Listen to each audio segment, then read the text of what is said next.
Hello everyone, I am Tacit and welcome to the Brighter Shore stream, day 140, technically 136 to 140. We are finally back. Of course, we took a few days off to go do Xenoblade Chronicles X.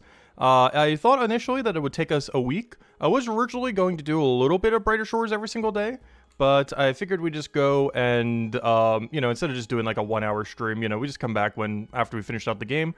But it allowed us to get it done earlier than expected, as we were able to finish it yesterday, whereas initially thought it would take until tomorrow to go and finish, so that was one benefit of that. But yeah, we are back. Not like we ever left. Obviously, we've been grinding every single day. A lot less efficiently, but we have been grinding every single day. I was hoping to have 240 Leatherworker, which we would have if we did go all the way to Thursday. However, we are only at 235.5, of course, with the ability to go to 240 before we'd have to go do more Merchant. I have been doing the exceedingly inefficient thing of throwing all of my knowledge into Merchant. I know how bad that is. That is like one of the worst things you could do is do Leatherworker while dumping your knowledge in the Merchant. 100% advise not doing it. Definitely what I just did the last 5 days. But we are back, so we can play a little bit more efficiently now. Main goal for today, I believe it's in the title, right? We're going to be doing a lot of Gatherer. I want to go bank 217 Chef. How much do we need for that? I haven't bothered doing the math yet, but honestly, as long as we get 224, I think it's enough.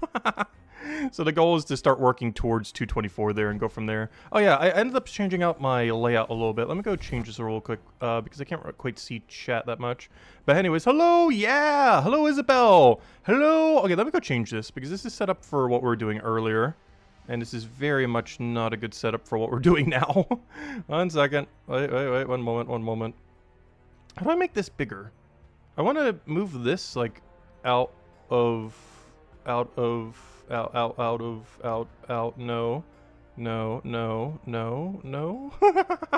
Gosh, OBS, cooperate with me. How do I move this like all the way down? Okay, this might not work. Oh, we can still read chat. Anyways, hello, yeah, hello Isabel. Hello, Dougie Fresh. Hello, oh, Samuel ended up saying something? Was this? Samuel was in Vorpal's chat and stated no update this week, but there will be one next week. Really? No! Also, hello, Sir Valiant. Welcome. Oh, that's unfortunate. Well, we already know the poll answer then. We can just cancel the poll. Oh, no need even to poll it. Oh, that's really unfortunate. Well, that's another week in a row. No new quests. We'll get it soon, though. Anyways, let's go do Hopeport. I think we have a bunch of cooking contracts we need to go do. Been kind of slacking on them lately because, yeah, they're just annoying to do. From an AFK perspective, they are really non-AFK. The cooking skill itself is AFK, but doing cooking contracts, very much not AFK. Alright, also, we got a lot of Scrap Merchant for some reason. Why is every task I have right now just straight Scrap Merchant? They really want me to go do Scrap Merchant. Alright, let's see what we have over here. Watch, even more Scrap Merchant. Honestly, I'm probably getting rid of that 7 Little Lucy. I grabbed it because it was pie. But, no, we might be getting rid of it here. Wow. Well, maybe not if that was our option. Well, you know what we have. I gotta go for it. Well, we could get Little Lucy to be an easier one, if nothing else. Wow, this is a Scrap Merchant run if I've ever seen one. Wow. Actually, it is so much Scrap Merchant, I can't even bring it all in one go. It is so much Scrap Merchant. That is insane. How do we do this? Well, I have to go there anyways for Little Lucy and Century, so I guess we're just gonna have to make 2 trips. Because that is not the button I wanted. I gotta put this in. Alright, how are we doing this? Every single thing we need to do is in the same direction. I gotta do it in 2 trips. I guess we definitely want to get any gloves out of the way. So let me do all the mana rays. How many rays do we need? We need 9 ray. Do I just do a 9 ray run? Does that cover everything? I would still have to do like one other thing. Like 9 ray and like 1 set of oyster. I think it's done. Let me go think about it as we're cooking them. Because how much inventory do we need to go and do? We would need to go get 5, 13... 7, 20. Okay, yeah, I would have to do one of these. So I guess we'll do the 8 oyster one. Actually, it doesn't matter which. I could technically do the 5 oyster so we get a little bit of better XP. I guess it doesn't really matter too much, though. But anyways, welcome, everyone. Hey, you finally get 500 Fisher? Nice. Huge congrats. Yeah, it's great to finally be back. And, yeah, we'll keep continuing. I'm not sure if we're going to be doing daily streams, though. Honestly, after not doing it daily for several days, it's like, ooh, that felt good. Obviously, we've still been grinding, but the problem is a lot of our grinds, until they add more content, obviously are like really, really samey. Like every single stream is almost going to be us just doing the same thing over and over again. Like today, I'm pretty sure today's stream is literally just me gathering leaks. We have 2.5k right now, and I am pretty sure nearly the entire duration of this stream is just doing leaks. To such a degree that even after the stream, I am probably still going to have to keep doing leaks. And then we can go do, you know, like start getting chef up, everything like that. Because I want to go to get 217 chef. The main reason I want to do gather, there's a lot of reasons. But it feeds into the other skill that is our lowest right now. Our two of our lowest skills. It feeds into chef and it feeds into bone rate. And yeah, those are our two lowest at the moment, other than Forager. But Forager's pretty easy to get up. The only reason I don't really want to get Forager up necessarily, unless I'm like synergizing with fishing, which, hey, 3 more days from now we can. We could go do cod rack. We could do cod rack method and bank everything soon. So we'll have access to that, which would be pretty nice if we ever want to go target directly fishing. But beyond a few things like that, oh no, Forager just does not seem worth it to get it up. It's nice to have up because bigger number good, but there are very, very few things we care about having higher Forager for, to such a degree that, honestly, if we kept it at that level forever, I would be perfectly fine if it stayed at like 210 forever. Unless they ever make Monument like really good or something. But in the current state of the game, there is very, very little incentive to get it up. The main thing it ends up doing is all the plus 70 potions. So yeah, it helps feed out the middle of high-level alchemy pretty well. But the potions that you're getting in return are not that good. Also, only 2 of them are good, the blue one and the yellow one. The green one is pre-200, so it's not even that decent, as it fills out an area that is already filled. So yeah, it doesn't cover that much. It really just helps you get from 258 to 325 alchemy a little bit easier. Like, that's pretty much the entire purpose of Forager in the current state of the game, beyond a little bit that it helps with Chef. But that's basically it. Alright, let's see. Is this enough for everything? So what are we doing right now? We gotta go do a little Lucy, we gotta go turn in double Scrap Merchant, then we go do one big inventory of absolutely everything. We'll probably only use the 5% here, and then use the 10% for everything else. So I'll just grab 1.5, 1.10. I don't think we need anything fancier than that. Let's see. Grab one of you. Grab one of you. Okay. Oh, yeah. I need to go make more 10% soon. We do have the ability to go make more. I just haven't bothered doing it yet because I want to wait till Fisher. That's another thing that we actually have to do soon. Because I'm actually running really low in 10% pots. We have the ability to make like 1,400 more. I just need to get the racks. I'm waiting till 235 Fisher so we could do rack cod. So we'll have that in 3 days. So in 3 days from now, we definitely got to do that grind. And what is that day? Today is what? Wednesday? Also, happy Wednesday, everyone. Today's Wednesday, which means that would be Saturday. So our weekend grind is honestly probably cod rack then. And do cod rack until we have like 1,500. And then we have enough 10%. So I wouldn't say for the rest of time, but for a really, really good duration of time, we'll be able to go cover that with cod rack and go from there. Also, hello, Booty Papa. Welcome, welcome. Yeah, you get a lot of EXP for these later in the game. And they only keep going higher. Honestly, Chef, from doing the bounty perspective, is actually pretty good. Like, Chef Profit is not bad. When you look at, like, the actual final steps of everything, even when we go do leak pies at 197, if you gathered everything yourself, and you count just the final step, which obviously isn't the exact amount of profit, it's almost like 2 gold an hour or something. Like, doing, not that, but doing the final step of making the 197 leak pie, if you got everything yourself, it is about 2-ish gold an hour. It's actually kind of not bad. Like, it's better than, like, the production skills at that exact point. Like, the weapon making skills, as far as profit per hour, it's pretty nice. Oh, wait, did I do something wrong? Oh, no! It does it in order. I forgot about that. That's fine. I can just do partial order here. I completely forgot. Oh, that's funny. We've made that mistake many times before. So, the way that bounties work is they go from top to bottom. And if you have 2 from the same person, it'll still go from top to bottom. So I got 8 to do this one, but there was a 5 above it, so it did the 5. Whoops. Yeah, I forgot about that. It always works from the top down. So how many do I need now? I need like a really weird amount now. Because I need 5 there, then 7 there, then the 5 for the other thing. Oh, we'll figure this out in a second. Oh, so you know what else I'm running really low on? That I probably should buy some more soon from this shop.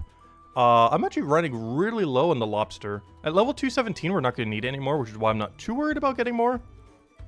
But hopefully we get 217 soon, which we are working towards. That's the whole reason why we're doing this today. And then we're probably working on Chef the next 2 days, and then probably Fisher Forager after that. So a lot of Zone 1. I am still AFK mining, though. We've been AFK in a few things here and there. I even did 9 hours of leather AFK, which I accidentally did incorrectly because I did it for like 12 hours, but only had like 9.2 hours of AFK material. So I wasted like 3 hours of AFK. It was kind of unfortunate. But yeah, that happens sometimes. Okay, let me go make the really annoying one first. 1, 2, 3, 4, 5. Actually, let me do 6 and just bring out 1. Grab 6 of those. Yeah, I'm really low on lobster supply, but after we get to level 217 chef, we no longer need to do it for a very, very long time. You only ever have to do it one other time beyond that, and you don't have to do that dish until level 319. So we got a good while before we need to go worry about that anytime soon, so that's nice. It's gonna be nice to not have to do this for a while, because this is by far probably the most annoying thing in the entire game to go make, as far as like how much weird inventory management you have to do. The biggest issue is it requires 4 items. It's always really good profit though, and really good EXP. But it is so many different items that you need to juggle around all over the place. Luckily, order size like 6 or lower is not too bad. It's when they require like 7, 8, 9, 10 is a problem. But whenever they only want 5 or so, that's fine. Alright, let's go get the rest of these. Oh yeah, you know what I just saw a trailer for that actually got a demo? One game that I'm really looking forward to this year is Slay the Spire 2. That's not the one that ended up getting it. But there's a game that was actually very similar to Slay the Spire called Pirate Outlaws. And it's actually getting a sequel. It's made by a pretty small dev team, but it's one of the Slay the Spire likes that I actually really, really enjoyed. Oddly enough, it never really got that popular, but it was a really, really fun game. It's basically Slay the Spire, but really, really, really heavily pirate-based. And a completely different balance, quite a bit of different mechanics. Still had like the same essence of the game, though. It was a lot of fun. But yeah, they dropped a demo today. I haven't played it yet, though. And if I do, I'll probably just do it off stream. But I will be streaming the actual game probably when it comes out, if I remember when it comes out. Alright, how many do I need here? 5, 7, 12. We'll just do a 6 and 6. That's fine. Grab 6 of these, grab 6 of them again. I don't feel like dropping everything. Obviously, we could get it all right now if I simply juggled everything, but I'm waiting till equipable potions before we bother with that.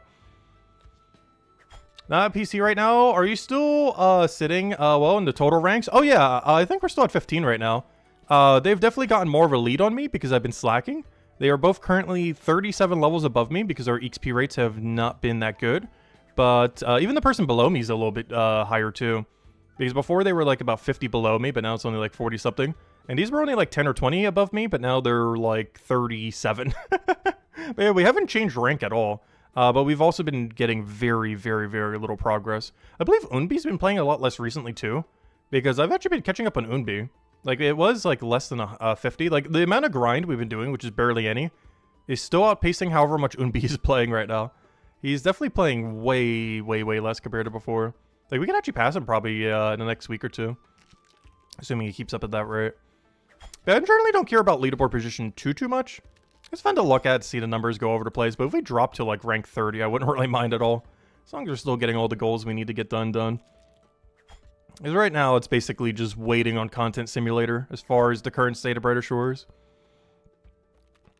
But yeah, because of that, I'm not sure if we will be doing daily streams going forward. Obviously, we stopped for a little bit to go do the other game. But even just going forward, we'll see. I still will be grinding every single day. Like, I have not stopped at all the last 5 days. But as far as streaming it daily, we'll see. It's actually kind of funny, because I got the statement for YouTube recently. And while I said I don't mind making 0 from doing Brighter Shores, I'm actually making negative money from covering Brighter Shores right now. I would actually make more money from not streaming Brighter Shores than I would from streaming Brighter Shores, which is really, really funny. Because I got all the statistics and everything and all the payment thing and everything from this month. And it is actually more money per day, per month, to not stream Brighter Shores than to stream it. Because how it's affecting the channel with the algorithm and everything. So I'm actually making negative money from streaming Brighter Shores, which is really funny. Honestly, I still enjoy the game a ton and everything.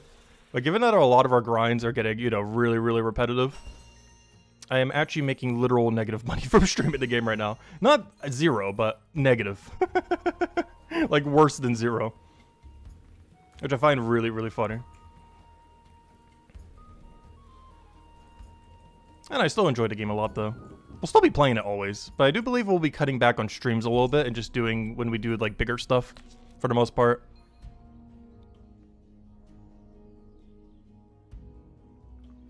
But Booty Papa, how is the new chunk account going? I've never actually did a chunk account ever in Old School RuneScape. I've always been considering starting a series for the game. I'm just not sure how I want to go about it. Like, I kind of want to start a fresh hardcore and kind of go from there, since my first one is, was my first one ever, so I made a lot of mistakes on it. That or make a, collection log maxing series kind of thing. Because we still have an alive max hardcore. That's still front page collection log as well. I haven't played on it much. The main thing we've been doing on it recently is just Ave Kane Castle Wars. We're almost done with it too. This is it right here. No, wrong one. This is it right here. And we are only 420. Oh, let me go use up this potion before it goes. But we're only 400 because we are almost in full Golden Castle Wars right now. It's something I always wanted when I was a kid. Because this came out in like 2005, 2006 to armor. And we're almost completely done with it. We already have like one more piece to go, which is the body. And I'll have the full set of armor good to go. We just need 418 more tickets. And then after that, I'm considering starting to play the account again. Because we took a bit of a break from that game for a little while. And yeah, I'm considering the return. Alright, let me go do this on something. What am I dumping this on right now? Honestly, I'm feeling Chef. I'm putting this on Chef. I won't be able to use the other point, but that's fine. Alright, let me go by the Hope Port, put these away, get the potions we need. We're going all in Gatherer today. I'm pretty sure the goal is... I'm not sure. I want to say 224 is the goal for Gatherer. Because that's the cutoff point, but we might stop at 222 and just do the rest off stream. Not sure what number. We can even stop at 200, we'll see. We'll stop at some number. Bare minimum. We're not ending the stream without 200 Gatherer, though. We need as high as 224, though, so the higher the better.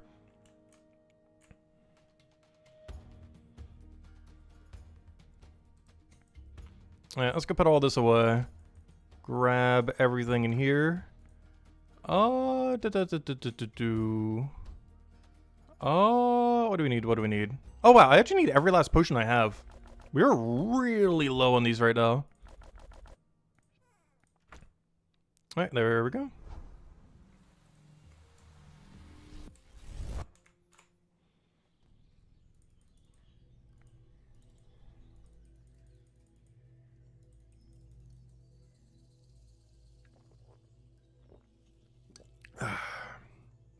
I was like, gosh, I'm still so thirsty. I just went for a walk right before the stream. It's why I was a little bit later. Ended up going for a walk. Then I got hungry, so I was like, oh, I might as well actually have lunch. A lot of times I just wait till afterwards. But I got hungry enough from the walk that it's like, you know what? Let me go eat something. And now between that and eating, I am so thirsty right now. Gone through like 3 waters already in the last hour.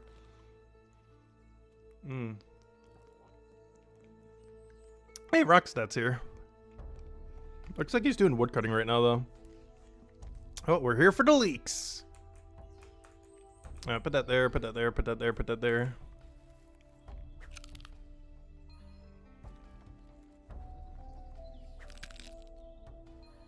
But yeah, still no update yet is kind of crazy, though, I do have to say. For a quest that's supposedly been done for, like, a month now, and it's still not in the game, that's kind of a crazy amount of time. But they'll get there in time. Oh yeah, Rockstat. Oh yeah, I forgot. That's Rockstat. That's the person who's basically from scratch. They're actually doing what we're doing, but way more efficiently. They're trying to, from scratch, make, I'm pretty sure, tier 5 all everything. Is what we're also trying to do. Or, sorry, tier 6 all everything. It's what we're trying to do as well, but way slower than the rate that he's been going.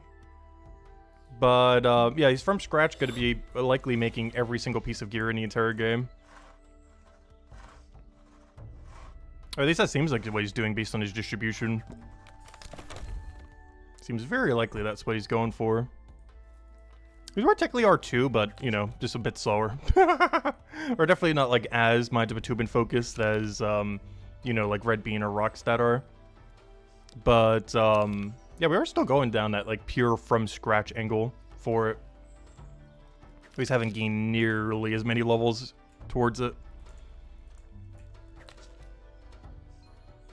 Because Gatherer does do that. While we are doing this in the short term for Chef, in the long term, we are doing this for Bone Right. It's just in the short term, this is helping Chef. Actually, in the short term, it's helping both Chef and Alchemy. Because the next potion we gotta go make at 277 Alchemy is from Gatherer. Like, the next material we end up getting is literally for that potion. So pretty nice. Oh, Bugged is here as well. It's kind of funny because since the player base has gone down so much, I recognize, like, literally every person I ever see. It's almost weirder to see someone who I don't recognize at all. Like, this person, what is this? Who is Parallax at level 207? Huge congrats to them. Hope their grind's going well. But, like, a lot of other people, it's like you see them so often due to how the room system works. Which is something I actually really like about the room system. Like, if you're doing activity a lot and someone else is doing activity a lot, you're always gonna eventually bump into each other. It's not something like RuneScape where if you do the same activity for a long time, there's a good chance you're not actually gonna bump into other people. Like, I've been AFK in Castle Wars for the last few weeks, and while I have bumped into some reoccurring characters, I'm pretty sure I've only bumped into like 10% of all people currently farming Castle Wars right now in free-to-play. Despite the fact that I've been doing it every day on the background for like 3 weeks now. I've probably only seen like 10% of the total. Whereas if you do any activity in this game for like even a week, you will see literally every person who has done that activity at some point within your grind during that week.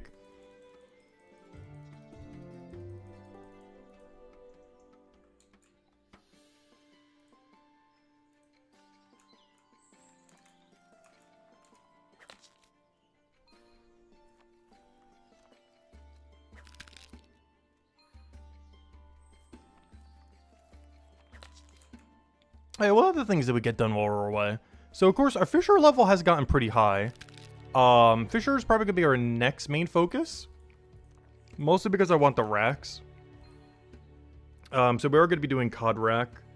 Beyond that, which we could do at 235 in 3 days from now. Beyond that, other progress we got, of course, Leatherworker, almost at 240.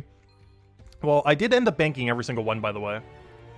I didn't do like 80%, or, you know, I didn't do like 20% sell or 10% sell or any amount of sell. Actually, I did sell a few inventories, I guess, technically. Mostly when I was trying to clear my inventory out. But I think I sold, on average, like 1%. Something along those lines. Like, it was such a small amount of sell. Like, a ridiculously small amount of sell. It was mostly just when I was transitioning activity to, like, the AFK activity for the night or something. But yeah, I think we have almost, like, 10k hides banked or something. Something absurd. Like, I looked at the number, and I was like, what on earth is that number? It is actually so many that I think if you sold all of them, it'd be, like, 60 or 70 gold. Like, I looked at the number, and it's like, what is this? What am I looking at? But I was really surprised by how much it was. It is so much hides. It's going to be good, though, because that's likely going to be one of the biggest ones you use post-200. Like, these three, probably. Starts getting into, like, the post-200 category. When you start needing that, like, right at that borderline. But, yeah, we are stocked. We are very heavily stocked in that regard, that's for sure. Oh, yeah, I will be dumping all knowledges to stream into Gatherer, by the way. With no exceptions to that being, if we're doing a cooking contract, I might dump a little bit of it into Chef. But otherwise, we're dumping it all into Gatherer. This is mostly because I already kind of have enough leaks. I forget the exact number that we're going to need, but it is not that much because cooking contracts have offset it so much that we don't have to worry about a particularly high number. Whatever we end up getting by the time we have 224 should be enough to still have spares and everything. Especially with knowledge into cooking itself. Because that's another thing to always keep factoring in if you're throwing knowledge into the skill as you're training the skill. Because that definitely expedites it quite a bit compared to what you would normally end up needing to do.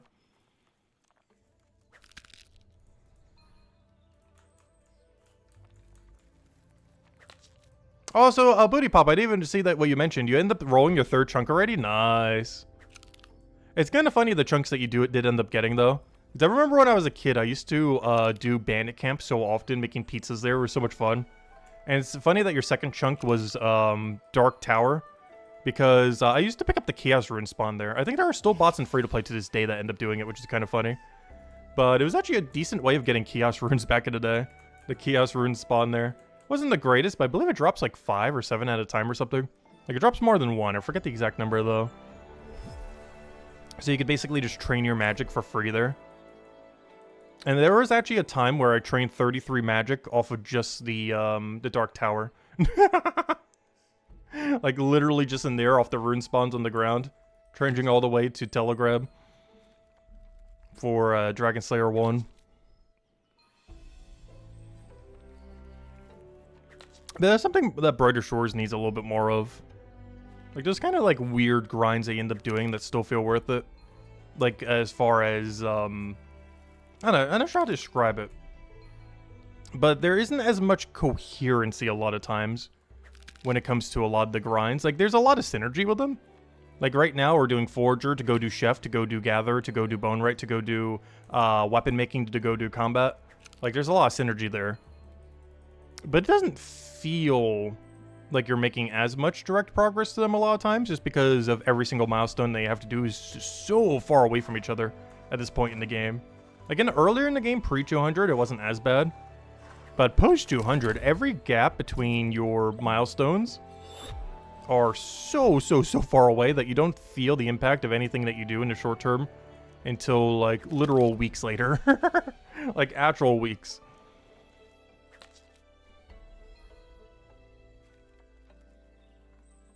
You were having to duel some guy hopping worlds? Yeah, it's a pretty popular spot. Because I believe you could de-aggro there, and then you could just keep picking up the Chaos Rune and just keep world hopping over and over and over again. Like, it's surprisingly lucrative. I'm not sure what it is per hour. But it's doable and free to play. Obviously to a limited degree. But if you had infinite world hops with it, I think it's something like several hundred K an hour. Which obviously is not the most insane in that game these days. But for absolutely no requirement at all, it's not that bad. Like, it's a complete zero requirement activity. In modern times, it's not as worth it, but that was doable, like, back in 2001, 2002 or so. Like, we're talking, like, ancient times.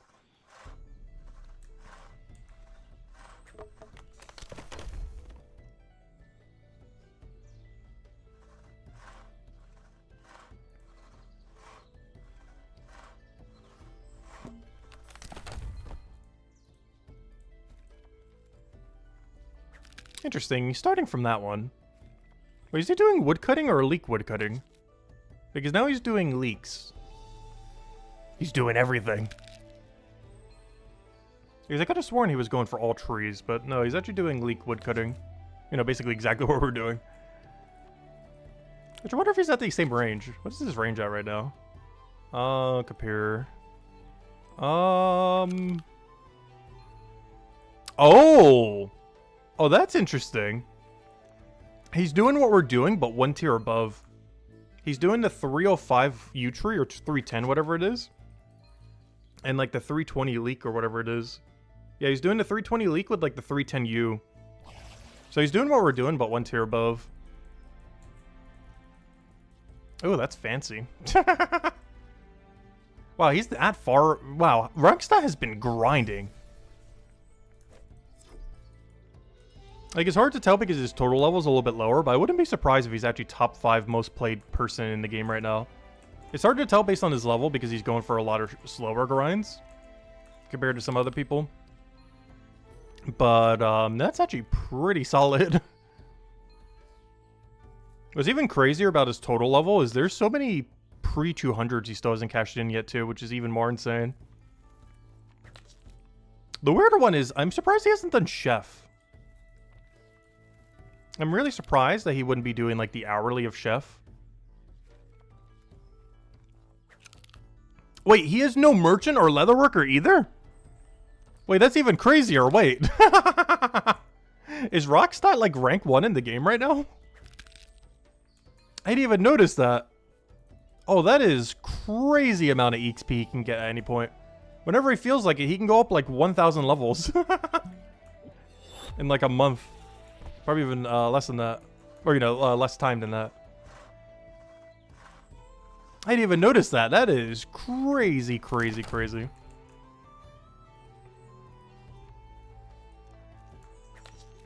Like, I'm pretty sure that's rank 2 right now. If it was to actually go for total level. Like, if he spent 1 month going for total level, he would get rank 2. Like, whenever he finally feels like doing it.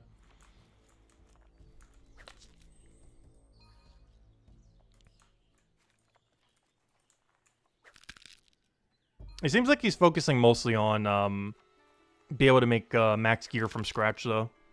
based on the distribution he currently has. The only thing that seems weird with that is if that is his goal, he has like level 10 leatherworker. Which means he won't be able to do it for armor, only for weapons. Obviously weapons matter more than armor.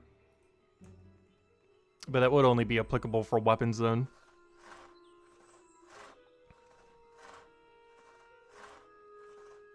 Though after some of the combat rework that's going to be coming soon, honestly, the weapons are the only thing that really matter. Because once we get special attacks, if armor isn't getting any kind of special perk, it's going to be so weak compared to weapons. Like, you're pretty much never going to make a piece of 4-star armor ever. If they don't give it any kind of unique effect or something. We still don't know for sure if they will or won't. But based on current things that they've been mentioning, I don't see any way that they will. Does not seem likely.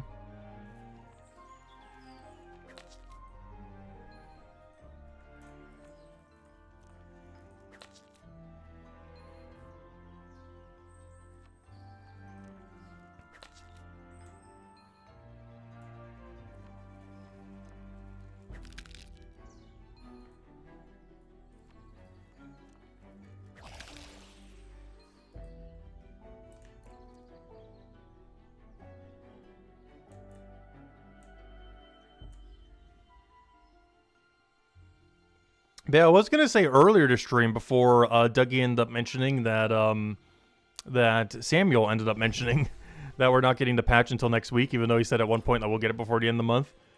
But if that's the case, oh no. That's not ideal. Because if that's the patch that I think it is, gosh, we need it so badly. A Quibble Potion is just so required. I'm getting so tired of doing these on the ground. The day we never need to juggle one again is going to be like the best patch that has happened since launch.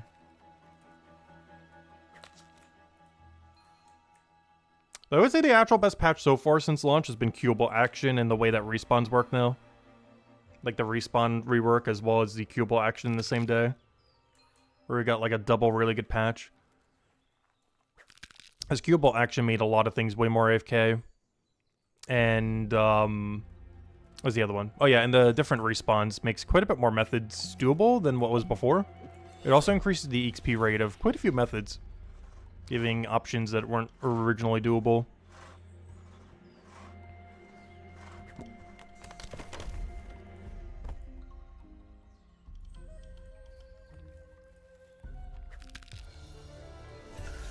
And to Gather you go. Yeah, we're in a bit of a dead zone for Gatherer right now. We don't really pick up again on Gather, honestly, until 280. We do get some really free XP at 264, though. Is what I'm waiting on the woodcutting grind for. As I believe we can grab 3 0-tile tank fruit while doing woodcutting at that level range. So 264 to 280 should be pretty free, so we need to get to 264. Everything prior to that's not ideal.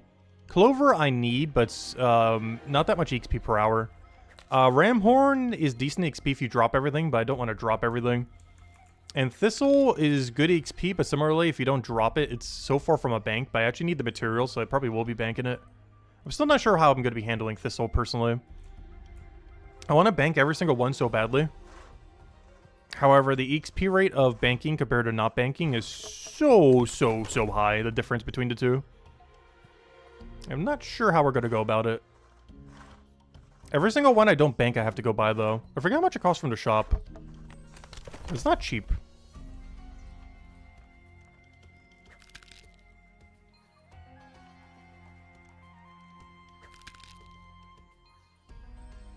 Yeah, I really like the new strategies that Respawn Timer gives. And Cubable Action just makes a lot of things that were originally like really click intensive just a lot more AFK. It's not that they're any less click intensive, but, you know, be able to go away for a moment. Like right now, I can just take a sip of water and not lose any efficiency time at all. Yeah, stuff like this. Really nice. Like, it's not that long, but it's enough time to go check on something or, like, anything. Like, it's just enough amount of downtime.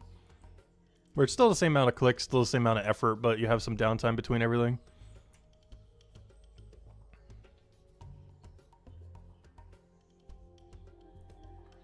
Hey, Mubba's here. Speaking of seeing literally every single person whenever you go by.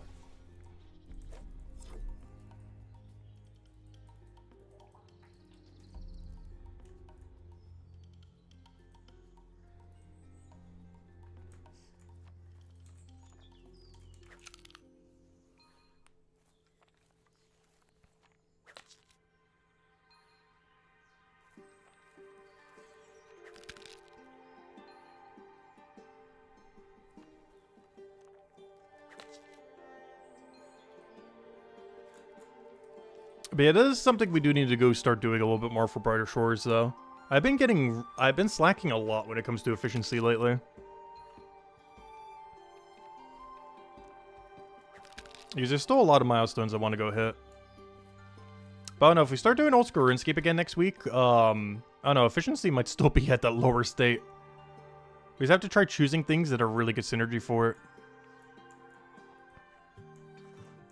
Well, at least you'll start seeing the AFK skills start spiking up. Every single AFK skill just goes and skyrockets in level. It's actually one of the reasons, too, why I want to go get 217 Chef right now. Aside from it being one of our lowest skills and feeding into other skills that are useful. But, and also for the better cooking contracts. But also, you can realistically do stew all the way to like 250 if you really want to. Like around that time. It falls off completely at 276. But the XP rate is actually pretty solid all the way up to about 250-ish. But if you really, really want to, you could do it all the way to 276. Which I think MalZS has been during the entirety of, what you call it. Because every single time I went in there to do my contracts, they were still there while we were doing, what's it called? Xenoblade Chronicles X that we just finished. Because they end up doing the whole game as well. Actually, we're probably going to be doing some co-op down the line as well. Might even stream it at some point, we'll see. But, where are they? But yeah, the entire time they were doing Chef, and they got to 282. That is crazy. Because pretty much the only skill they've been training, they've been doing a little bit of alchemy and things too. But I think like 80-90% of the time they were doing Xenoblade Chronicles. We were doing leatherworker the whole time. They were doing Chef the whole time. So their Chef level just ended up skyrocketing like crazy. Just because of how nice and AFK it is and everything. The only one that's not that AFK is Bacon Sandwich, of course, but everything else is really nice. With Stew's obviously being the best. And Bacon Sandwich the worst of the good ones.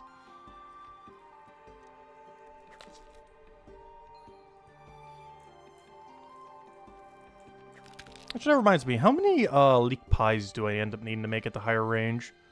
Ooh, you don't make that many. If you go from 320 to 336, that is not a lot of leeks. Because I was gonna say, oh, I wonder if you could do that for like a very long frame for Chef, so you don't have to make as many bacon sandwich or something. But no, it's not worth it. Though I believe it does help you get to bacon sandwich, as I believe it's like the last thing you make leading to bacon sandwich. No, wait, where is it? Because that's sausage and mash before it, and lobster. Where's the really high leek pie? Oh, it's all the way at, oh wait, it's all the way at 447? Really? Never mind.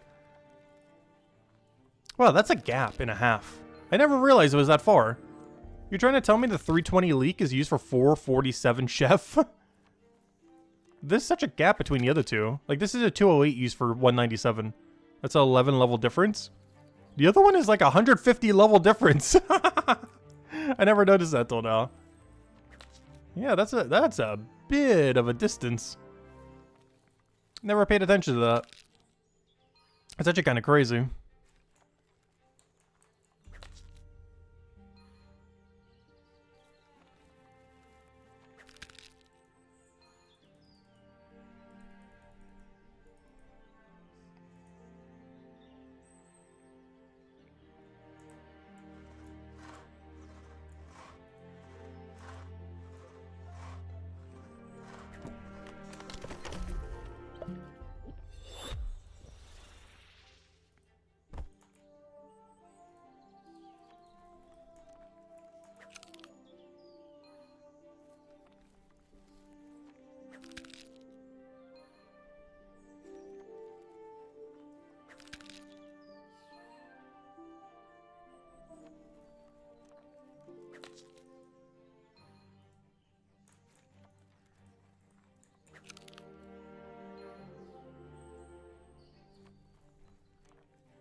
Oh, so almost at our first half of a gathering level. I always like looking at every skill post 200 as 4 levels.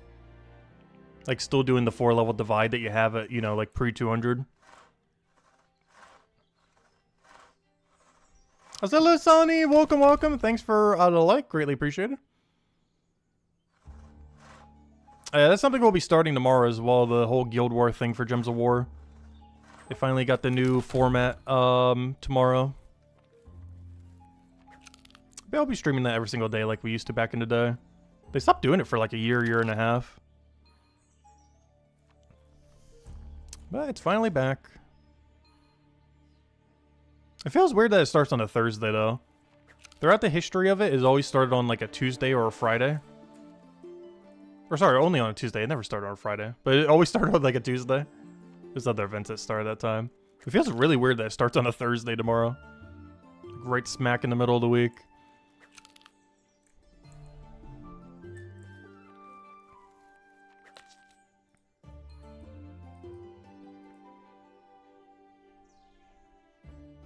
Oh yeah, I ended up AFK in combat one day, by the way. The reason for this is I was just messing around with the wealth and EXP potion. They are actually the cheapest in Chapter 2. So AFK in combat in Chapter 2 with passives is, if you're going to use a EXP pot on it, it is actually most beneficial to do it when it has Chapter 2 overlap. So it's actually something I'm considering getting some levels in. Because once we get the new striping system, I believe we can double dip Chapter 2. It's hard to tell because we don't know exactly how striping will work after we get the Chapter 5 transition. But I might be able to go do Hope Forest with a 5% pot now for combat. But then also do it again with a 5% pot. And because they're so cheap, cheaper than any other chapter, we'll basically be able to double dip the super free potions for it. While using a wealth potion the whole time for even more money. So not only will the 5% be cheaper, but we'll also be profiting more from the wealth. So I'm considering doubling dipping that.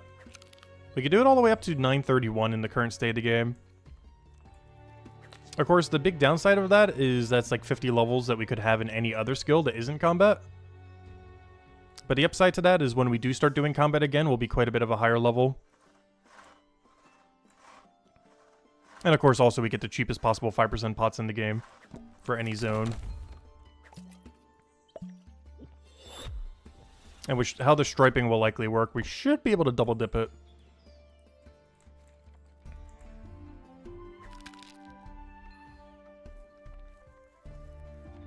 But yeah, the big downside is that's 50 levels not into like smithing or stonemason or bone right or anything else like that. So there is a cost to doing it though.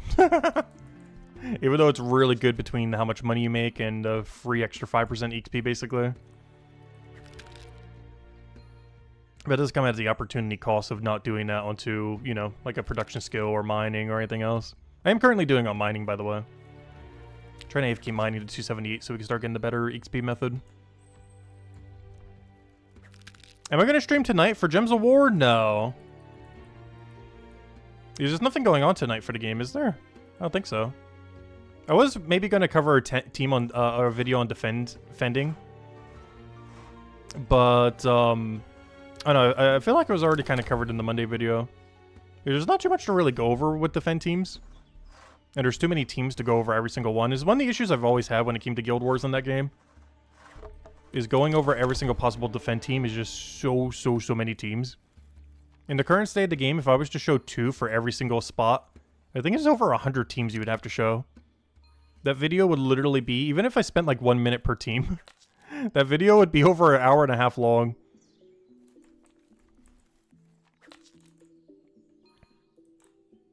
And not as a stream, just as a video would be an hour and a half long. Even at just 1 minute per team.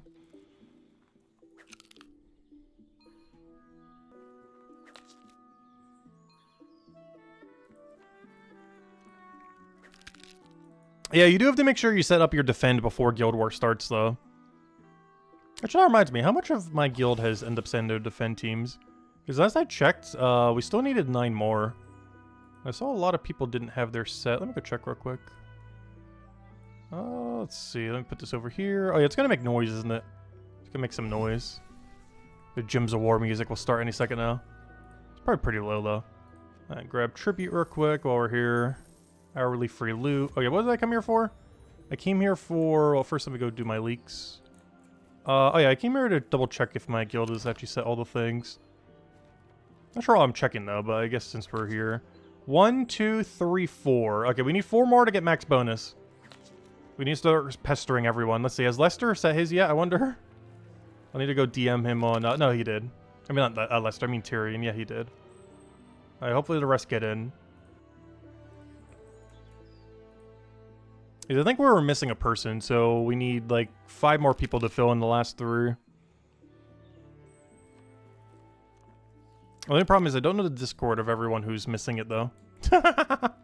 Hopefully, Isabel has it or something. Because I don't have the contact for most of the people who are there missing it.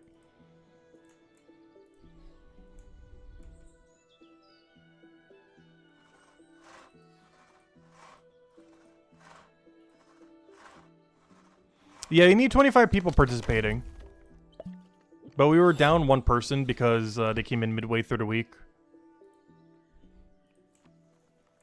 But yeah, there's 3 people of leeway. So if you're transitioning any people in your kingdom, or, you know, your guild, or if, you know, just some people are away on, like, vacation or something.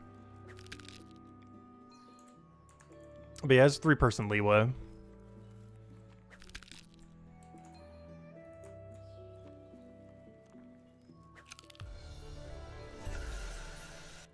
But the problem is you get really heavily punished if you go beyond that. Like, if you do 26 out of 27, you lose out, I think, on, like, 50% potential for that extra win reward or something. Like, it gives you 3 leeway, but if you go even 1 below that, you get such a heavy penalty.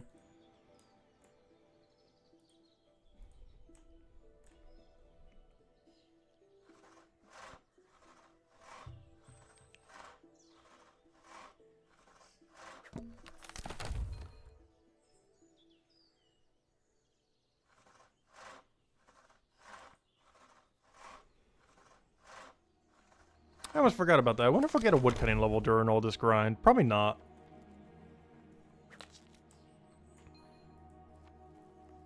Because what? We got like 1/20th of a bar from doing half a level. And how many more halves do we have to go do? We gotta go do, oh, we gotta go do 6 more levels, 11 more halves. Yeah, we're not gonna gain a woodcutting level. Because that means we're gonna get 11 more woodcutting segments, about as deep as that one. And that is not enough for a level. It'll probably be like 3/4 of a level by the end of it all. But definitely not a level.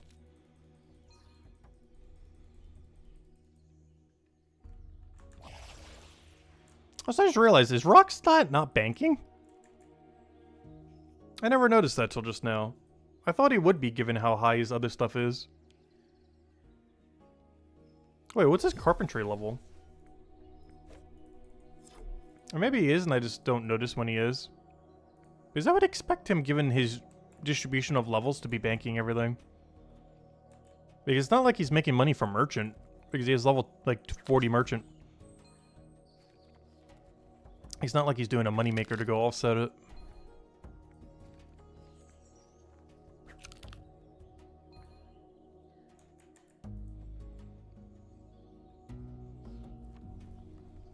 No, it is up. Yeah, he must be banking. I must just not be noticing when he's banking. Because he has to be with that distribution. He's not doing chef for money. He's not doing a merchant for money. He's not doing leather worker for money. The only way he could possibly have the supplies for everything is if he's banking every last resource.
But at this point, I think we have every single grind we want to go do for the next week already aligned. Just based on when they're naturally going to get there from dailies. Because our daily venture is going to bring us to fishing by Saturday. Is this when our current 220... Oh! I just realized!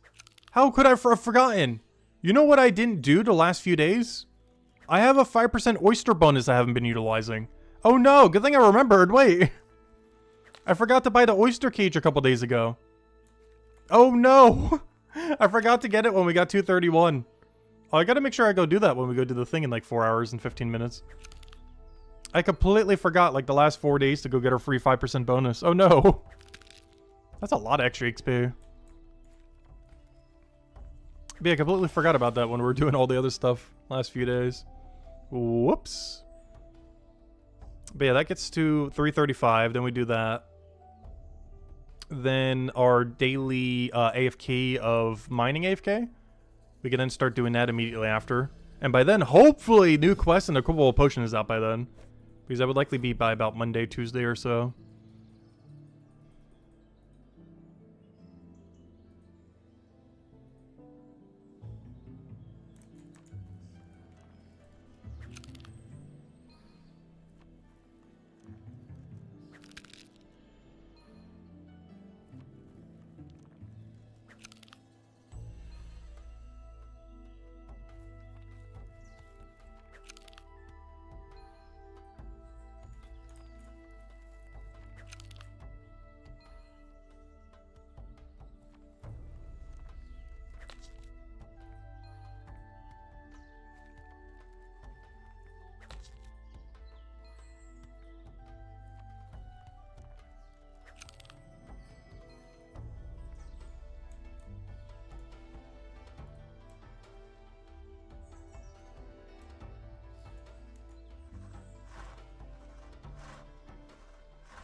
I just realized these things XP is per each is kind of low because there's 8 of them. I wonder how many gathering nodes there are only 6 because there's not that many. Almost all of them are 8. Actually, now that I think about it, are all of them 8? This is one thing that's kind of weird compared to Forager. And one of the reasons why Forager is so strong because they're so grouped together and everything.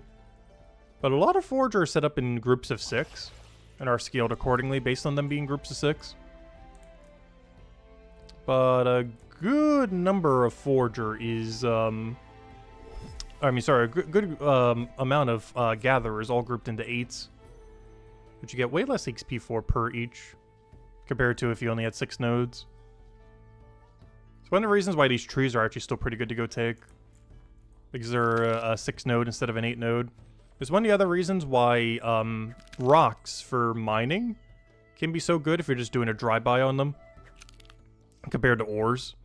because there's 10 ore nodes, but there's only 6 of the rock, which is why they feel like they're so much better, because per node they are way, way, way better, because there's less nodes. Because the more nodes there is something nearby each other, the worse each one is. So the skills that tend to be the absolute quickest are the ones that have 6 node setups that you can multi-skill with other things.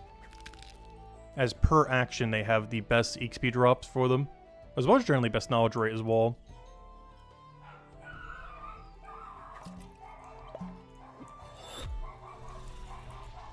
Yep, someone rang the doorbell.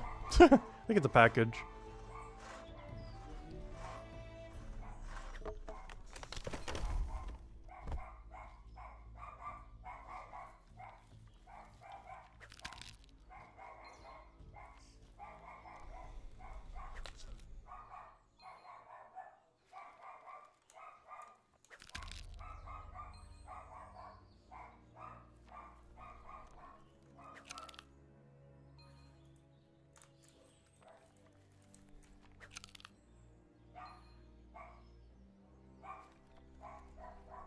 Hey, one grind I wasn't able to finish while we're doing Leatherworker.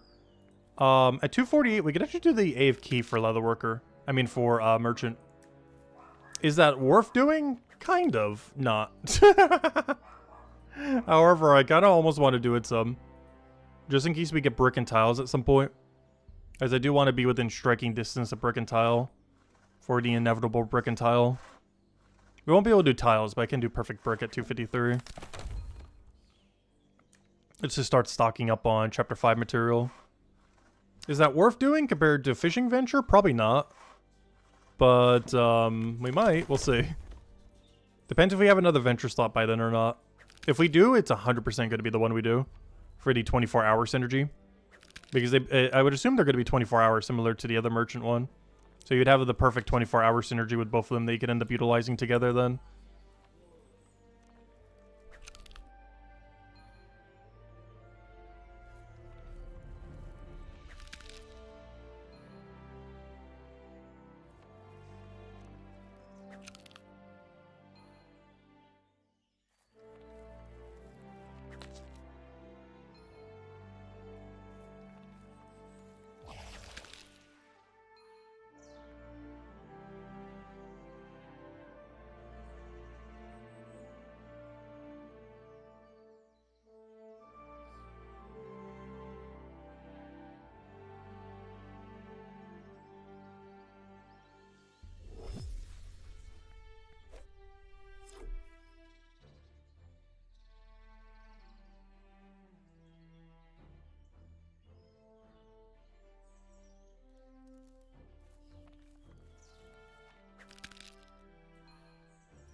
Yep, another level for the pile.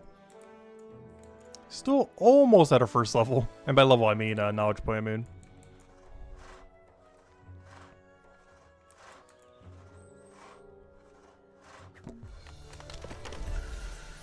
Put that in together. Slowly but surely.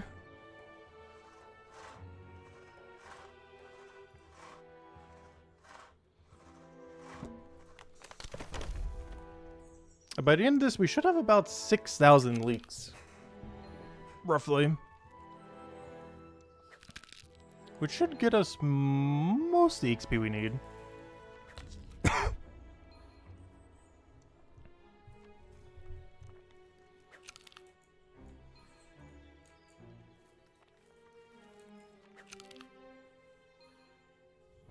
The biggest concern at this point is how many spears we have. As you do need to do this all the way from 1, 2, 3, 4, 5, 6 till 259. You'd still have to make this ingredient. Or, you know, you'd still need it for contract. Which reminds me, we should probably go check the bounty board soon. I haven't been too paranoid about keeping up with it, but there's definitely pretty good value to be keeping up with the cooking contracts. Especially since we're at the point where we can cook pretty much everything. The only one that's kind of annoying is the lower level cotton chips. Or the current level cotton chips. Which will eventually be our lower level cotton chips. But that one requires a lot of ingredients that are pre-200. That we are pretty much just ignoring all the way until... what's kind of crazy, you have to ignore all the way till 276. But then you have only good options. It's actually probably when we reach the golden age of doing cooking contracts. As basically every single one at that point is completely free. As far as how easy they are. Vegetable stew, literally free. Grenard soup does require us to go to the fishing, but it's a one-step cook. Making it technically easier than vegetable stew, even though there's more steps to get all the ingredients. Fried ray, also one step. Omelet, one step. Like, the only thing that's annoying there is cotton chips. However, that cotton chips is the one that you get a lot of from both Forager and from Fisher. So that cotton chips isn't nearly as annoying as this cotton chips, which you get basically 0 of, if not literally 0. Which is why we have, like, none of this banked. But this cotton chips, on the other hand, you actually get a lot of, because you're pretty much forced into every single activity where you have to do it for. Because you're already doing them for XP rate. Post 200 for both of these. So this is pretty much like the golden age of cooking contracts, 276. It doesn't get that much worse at 293 or at 302. And honestly, not even at 319. It doesn't get bad again until 336. It's probably when I would be concerned about it. Because there's a good chance I will not have that forager level. Meaning this item's just completely dead in the water. But yeah, that's probably the golden age of cooking contracts right there. Aside from, like, the final 5. But 276 to 336. Like, as soon as you hit that. So technically 335, depending on how you look at it. Like, that level range is the golden age of cooking contract. Where I honestly probably wouldn't train it at all through anything other than cooking contract. Just to not ruin the perfect setup the whole time.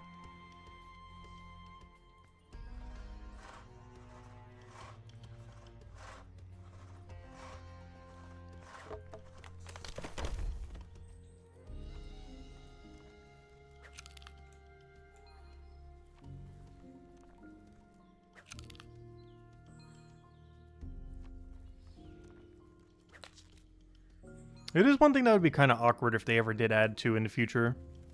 If they ever added more dishes to Chef, it would kind of ruin the whole alignment of what's already there.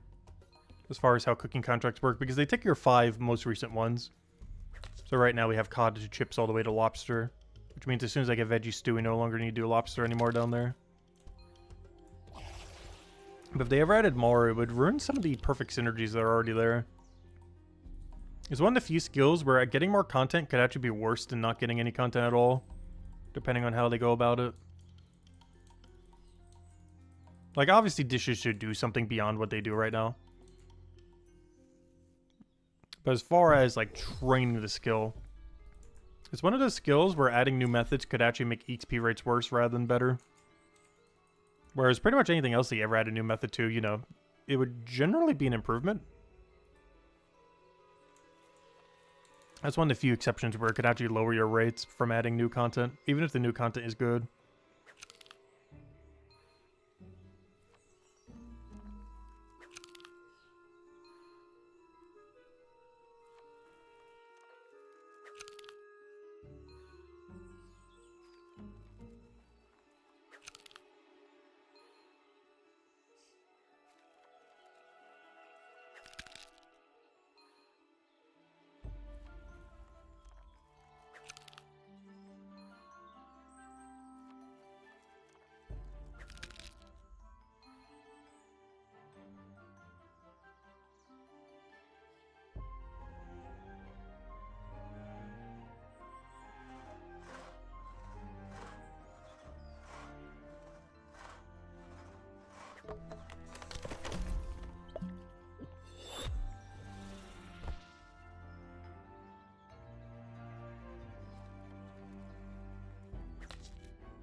That's hello, Reptile. Welcome, welcome, welcome. Hope all has been well. Back on a never-ending league journey. I know it feels like that sometimes, right?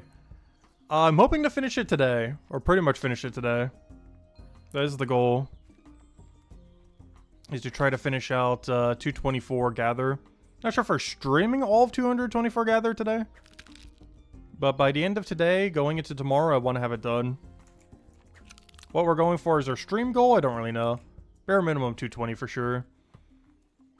But by the end of today, regardless how much is streamed or not streamed, yeah, 224 is the goal. And that allows us to start doing clovers and also banks us 217 chef. While also having the spears we need. So we'll have absolutely everything we need to go do that. Because this is feeding right now technically into our 2 lowest skills right now. Or some of our 2 lowest skills, Chef and Bone Right. As of course Gather you get bones from eventually for Bone Right, as well as all the Chef supplies. As well as Alchemy supplies, which is one of the other reason we're doing it. A lot of good benefits for it. But yeah, I much prefer Gatherer over Forager. The rewards for Gather are just so much better. The EXP rates for Forager and the knowledge rates for Forager is way better. So from like a total level perspective, it is better. But, oh no, it just feels so unrewarding doing Forager. Almost all of it is pure junk. It's really front-loaded is the biggest issue. And we finally hit the level where we've hit like the last good actual item from Forager. And everything's just downhill from here. So after I get all my racks, honestly, I'm probably not touching Forager again. For a very long time. Unless I really just want to bolster up total level or something. It is technically macro efficient to go get it done so that we can go get to alchemy a little bit quicker.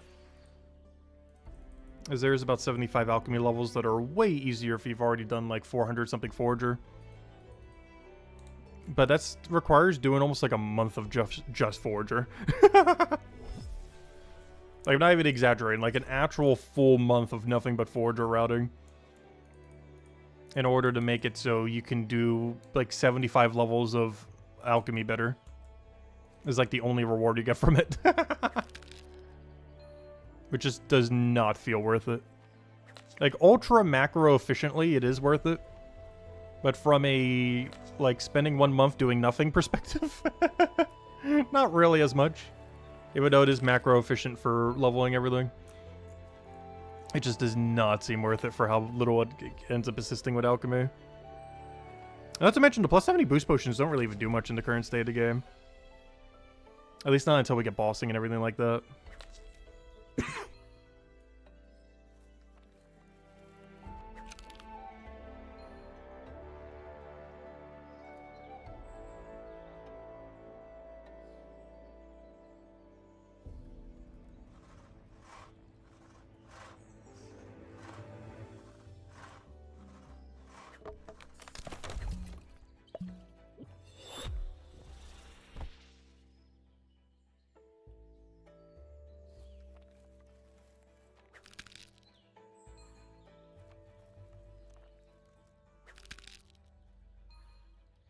Yeah, chicken and leek pie, IRL recently? Nice. Honestly, I have never had chicken and leek pie.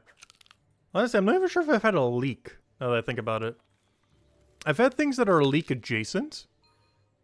As far as things that you would use in cooking that are very similar tasting or similar kind of in appearance to leeks. But I don't think I've ever had specifically leeks. Leek adjacent ingredients, but never an actual leek, I'm pretty sure. Hey, 219, we finally got our first level to stream. Oh yeah, we get to test the rake thing at 221. Okay, you know what? That's our goal for today. Oh, we just got a new goal. Okay, I know exactly what goal we're going for on stream. We're gonna get 221 Gatherer. Because I want to go test to see if rake works on the coin AFK. I don't want to utilize it, but I want to know if it does or doesn't. Because last I checked, the wiki said no, but it feels like it should. But yeah, I want to go test that. So yeah, 100%. 221 Gather is our end goal for today then. Or at least for the stream. I still want to go to 224 today though. But yeah, we'll stream to 221 and end on testing the passive. So there's an ancient coin passive. And I believe it visually looks like you're using a rake. Because everything else there you end up using a rake for. But based on what I saw on the wiki a while back, they could have changed it by now though. It ended up mentioning that the rake only affected the bones and not the coins. If it's doing a rake animation but isn't giving extra XP, then they should probably fix that. Because it's more so a bug than anything, if that is the case. I want to go test that at 221. Once, obviously, without the rake, and then buy the rake and see what the XP difference is, if at all. Because if it's visually using a rake but not giving 5% XP, they should probably go change that. Would you ever end up utilizing that? Probably not. But the difference in XP of having rake bonus compared to having no bonus at all is very, very, very large. Like, we're talking like 25% extra XP or something around there. Like, it's a pretty large amount of extra.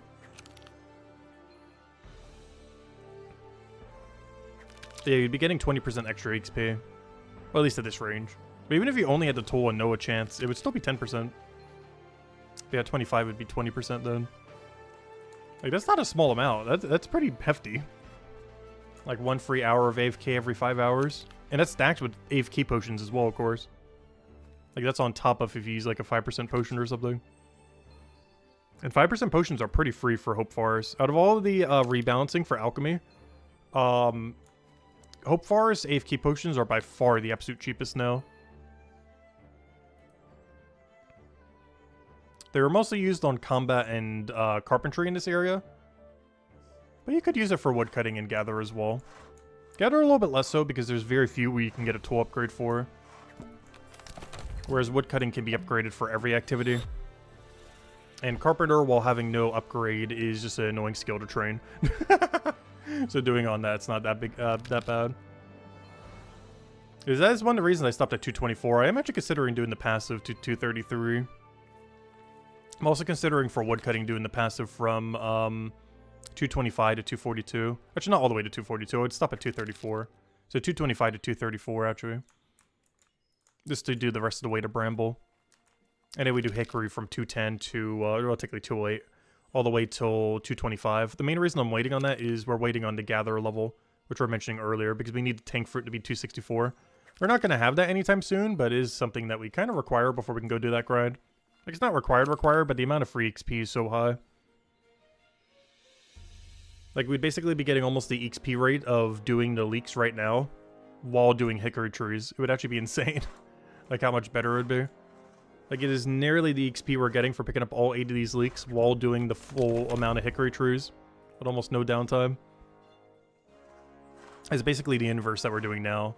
Where right now we're obviously doing Gatherer while getting a little bit of woodcutting. But that gives us access to doing woodcutting while doing a little bit of Gatherer. But that little bit of Gatherer is pretty strong. Like, I think we're getting like 5k per check. And we check 3 per cycle. So it's around like 15k XP. Which, you know, that's not as good as taking 8 leaks, obviously, but given that they're all 0 tile and you just keep dropping them to the ground, it's not that bad.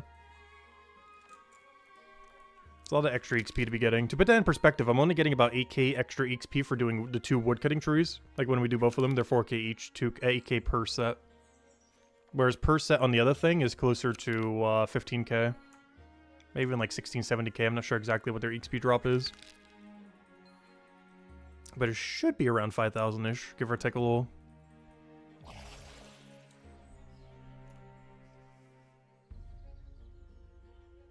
And they're all 0 tile as well. AK, you don't have to move at all. Like, just on your pathing to the trees, they're just adjacent to you. Without wasting a single tile. Unfortunately, the 4th one isn't, though. Which is why I say only 3 instead of 4, even though there's 4 in the room. Is the other one... oh, he's actually putting his EXP into something for Mind of Matubin. Interesting. So even while training other skills, he is still dumping into Mind of Matubin. In all fairness, Mind of Matubin is like the target for dumping knowledge, though. Even if you're not a Mind of Matubin main, you're probably more often than not, if you're not dumping into the skill you're actively doing, or into something else from the chapter, you're probably dumping into Mind of Matubin. It's just such a good chapter to dump your EXP into. There's so many of the slowest skills in the game. Oh yeah, this was actually in the patch last week. But they actually moved them right next to each other as well. It still keeps throwing me off. Because before mining was before or after Bone Right, I believe, or something. But now all 3 of the production skills are right on top of each other. I keep forgetting about that. They changed that about a week ago. I think on the 20th. About a week ago, they ended up changing the order of Chapter 1 and Chapter 3 skills. So now all the 3 really, really annoying ones are right next to each other. Yeah, we'll get there eventually. Also, we still never got our 233, by the way, to be able to go keep doing the skill again. I have several thousand of these banked, but I can't do anything for Bone Right until then. And I haven't been bothering with the passive because it's not good doing it at this level range. Oh yeah, we've still been keeping up with the alt accounts too, by the way. I really need to get them to a post 200. One really, really, really big issue with one of them, though, is the Stonemason one is honestly hitting a brick wall. I'm actually considering pivoting it to, I have no clue what. Just something. Because right now, it is doing so bad on the AFK activity. I'm not sure what I want to go put it onto. But it really needs to not be Stonemason. Because it's really hitting a big money wall. Luckily, Bone Right doesn't have that issue. But Stonemason just keeps burning money. And while there are a few activities that don't burn money in it, it's burning way too much. I'm just not sure what AFK activity I should be putting it into then that will always make money. One of them is Merchant. But I'm not sure if I would want to be putting one of my alts on AFKing Merchant. That just does not seem worth it. But it does have the benefit of never losing money while giving you always like directly money generally most of the time. There are other ones that can kind of do that too. Like Forager, but the boosts aren't really that good. I guess technically Woodcutting. And then you can kind of put that into Carpenter AFKs. I don't know, maybe that's the angle. That might be the angle. I don't know, we'll see. Because right now, what it's currently doing is just not working. It will be fixed immediately once trading comes out. That's the other issue too. Like, I don't know if it's trading coming here in. Because one way I was going to save it once it reaches post 200, which will burn like infinite money. I was going to go save it by, you know, giving it like 10 gold. And then it's good to go for quite a while. But I can't do that if trading's not out. I can't save it with trading if we don't have trading.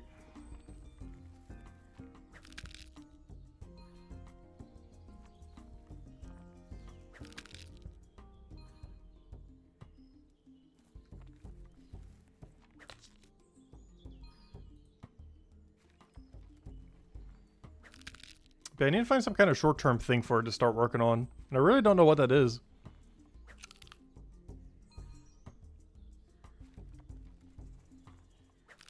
It's ideally I want it to be something that this account isn't going to be working on, but I also need it to be something that's pure profit. And the closest two to doing that are Detective and Merchant. Oh no, I guess getting them Detective so we can start working towards its 83 AFK wouldn't be that bad. I mean, not 83 AFK, but you know, you get all the shortcuts by level 85. I guess that's one angle we could go with it, since it needs a little bit of money in the short term. It's not ideal because it would only be getting 1 times the XP rate instead of 4 times because it's not post 200 yet. But honestly, it might be the way we have to go with it. Just so they can afford doing AFK Stonemason prior to trading. Because the only other alternative is I go grind on it manually for like 10, 20, 30 hours. And go make it a bunch of money from various skills. The problem with that is that would take so much time away from the main account. But honestly, might ultimately be what I have to do. As right now, it's literally AFKing and AFK activity where it's gaining half XP. I have it doing currently right now the, which one is it? Right here. I have it doing the 120 statue. Oh, no, actually, I gave it more maple blocks. Never mind, I did end up fixing that. But like yesterday, I was doing the 120 statue at like level 126 Stonemason. Just because it couldn't afford to keep doing Stonemason. And right now I do have it doing the pink vase for about another 13 hours. But that's all of its money. And then after that, it could only do it for about 6 hours. And then after that, it could probably only do it for about 3 hours. And then after that, it's basically at 0 gold. Like as close as you can get to 0 without being 0. Like I don't even have enough to go AFK it for a whole night at that point. And then it gets even more expensive at 130. And then, yeah, it makes a little bit of profit from 134 to 140. But then you're burning money again, and then, yeah, another little profit range. But then you hit the money wall again. And it's not going to be able to pass that money wall. Like, it's going to get stuck again. Whereas Bone Right, you just profit. Like, this is where this other one's been going. It's been making money. Oddly enough, this, like, breaks even. Making money. It's currently right here making money. And then it'll be doing this, which does burn money, but it gives you really good... well, I mean, not really good. But it banks Builder XP. This is for the Builder AFK. Now, while it is pre-200, if I'm going to be getting up on the ults, they would end up utilizing this, of course. So it is still useful, even though it's pre-200. It would just be useful for the ults rather than the main account, or for selling to other players when trading comes up. But this does lose money, but it's for a good cause. And then it's like break even and profit. Like, it's just so free. I was even training some. It actually had so much money. I was actually manually training, wasting like half my gold just to get it up a little bit quicker. Just because I had so much spare money. That I didn't even feel bad burning the money some. Actually, honestly, it's making so much money that if I just never manually trained anything on it and just kept AFKing Bone Right, I'm pretty sure the profit from Bone Right could almost afford doing the Stonemason AFK on the other account. Is actually making that much profit. That it could probably sustain the account doing Stonemason. The problem, though, is it requires trading. Something we still don't have. Yeah, the Bone Right account is making so much money that I could probably make up for all the debt that the Stonemason account is doing.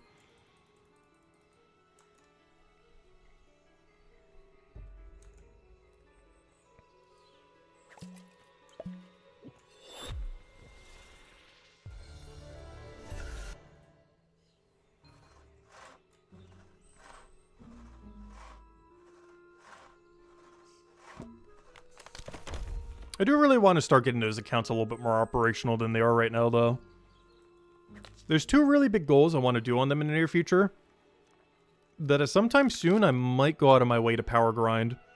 Those two goals include 39 Fisher, so they can start doing a double venture, because right now I'm barely even bothering with their venture. But I want to start be able to do the venture again. And having a double 39 right there and then just sell all the lobsters or something is probably going to be worth it.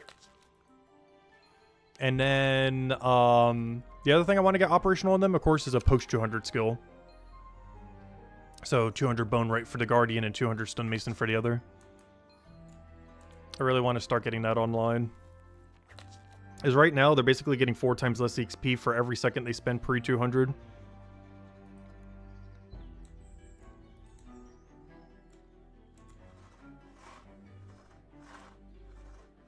Which, of course, is not good. Ideally, we would also want the venture to be post 200, but getting 226 Fisher on 2 accounts is not happening. I could assure you that. We barely got it done recently on our main account, let alone doing it on 2 more accounts. Not to mention all the fishing AFKs are really bad. The venture is amazing. It's the best in the game. But the actual passives for Fisher is some of the worst in the game. Despite the passive being the best in the game. I mean, sorry, I said the wrong way around. The passives are the worst in the game. The venture is the best in the game.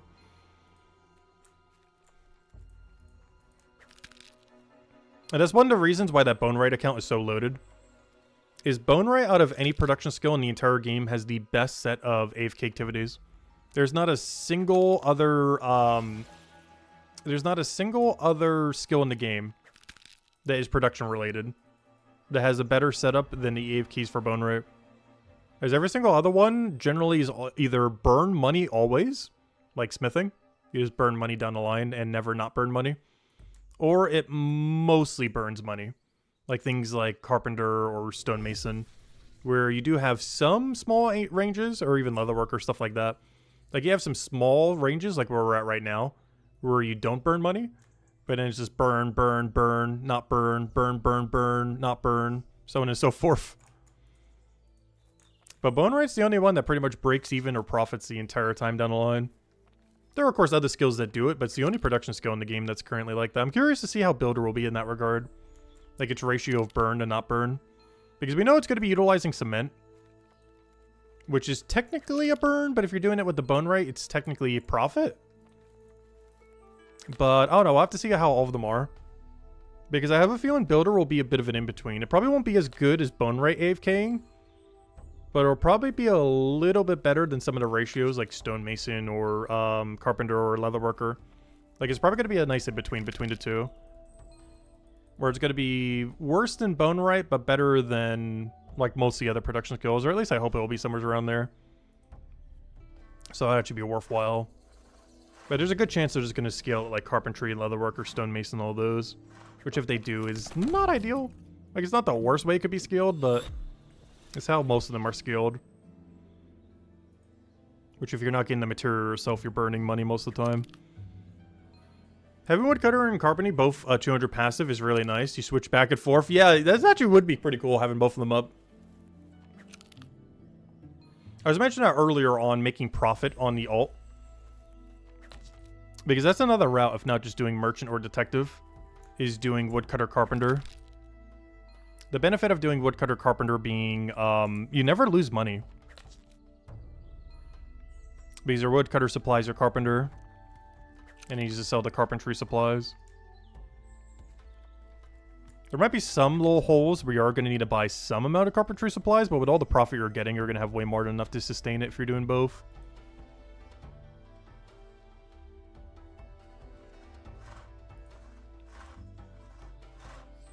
The only problem with that on the woodcutting side is you do have to upgrade 2 tools to be able to do the woodcutting AFKs.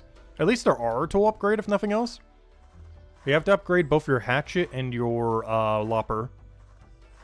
As cutting wood for money ends up making you, or ends up going based on your hatchet.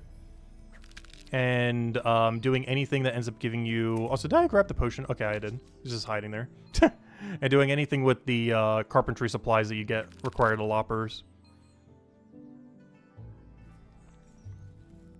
Lopper stole all your gold? Yeah. Actually, that's another thing we're going to need to do once we get Fisher, like, quite a bit more up. Aside from remembering to go buy that upgrade that we still haven't done for 2 levels, I definitely need to go do before I go check them. But at level 331, we need to go upgrade our lobster cage. Our lobster cage is level 0 right now. I need to go remember to upgrade that later down the line. We're still a ways away from that. Still like a good 100 levels away or so. You know, it is eventually going to come around, though. Because we will be doing some amount of fishing to go get cooking supplies. Like when we go do cod rack this, probably this Saturday. Actually, I'm not even sure if we're going to be doing a stream in between that time, I do have to say, though. Because I've kind of been enjoying not doing the daily streams now. We've been, like, so adamant about doing daily streams for, like, 4 months straight. And now that we took a few days of not doing it, it's like, oh, we should keep doing that. I don't know. As much as I enjoy playing Brighter Shores, like, what you're seeing right now is what we're doing for, like, the next 6 hours. With no variation whatsoever. The only difference is in, like, 4 hours, 3.5, we'll need to go buy a lobster cage and go check that daily. And maybe check a few contracts here and there for some cooking bounties, even though I've been slacking on that pretty hard so far. Even though we started the stream with it, I haven't actually checked since. But beyond that, this is the only thing that will be happening. I'm just chatting about random stuff. As far as actual in-game activity, this is like a lot of the grind now. Is you just focus on one grind and then you do that, and then you keep doing that, and then you keep doing that, and then you keep doing that. And guess what? After you did that for like 30 hours, you keep doing that. No, we don't have to do that much more to go get this done. We're going for 221 this stream is the main goal. We ended up mentioning that earlier because I want to go test a rake. The main thing I want to go test today is this 216 coin that we have here. I believe it kind of looks like you end up using a rake. But last I've seen, it doesn't actually get rake bonus. So I wanted to go test with the 221 rake that we get by going and doing the passive activity once and seeing how much EXP it gives.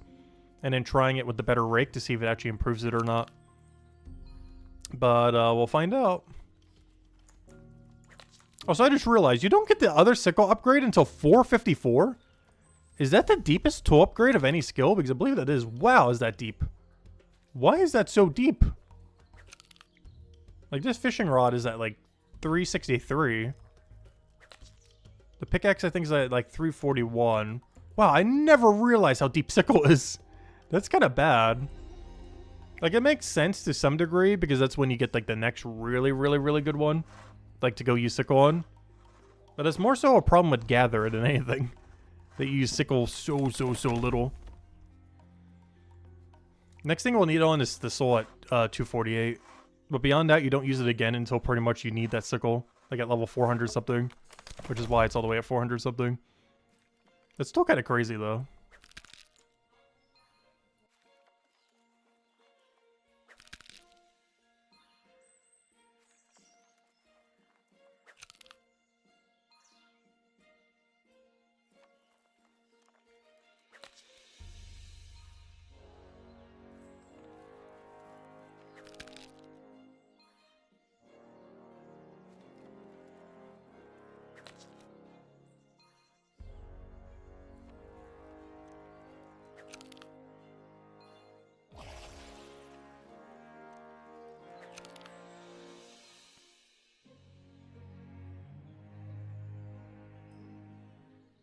But this is why when we ended up doing the old school RuneScape Hardcore Iron Man, when we maxed out over the last 2 years, I think we only did about 30 or 40 streams. We did a lot of them initially, but one of the reasons why I stopped streaming it as much, compared to when we were initially doing it, is similar to why I kind of want to start going back a little bit on Brighter Shores as far as like streaming it specifically, even though we're still going to be playing it a ton, is mostly because the grind walls we'll be hitting are just so long a lot of times. Or the average grind wall is measured in like, you know, literal weeks rather than like days or hours. Like actual weeks of time.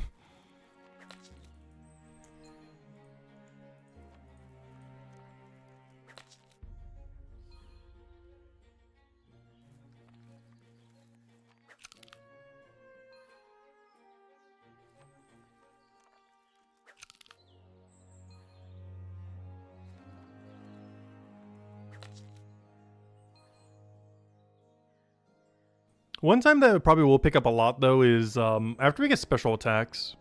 I plan to do a lot of combat after special attacks. Not all the way to 2,000 necessarily. But definitely at least a couple hundred levels. The exact end goal would depend on quite a few factors, though.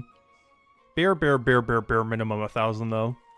Just so we can wear max tier visual armor. But it also comes down to how much fun special attacks are going to be. The only big issue is, even after we get all of the combat rework, there's still going to be 0 things to go kill that we can't already kill now. The biggest thing that would allow us to do is probably kill way higher than we normally would be able to. Like, if we had skill tree and special attacks right now, 110% we could kill this 904 goblin right now.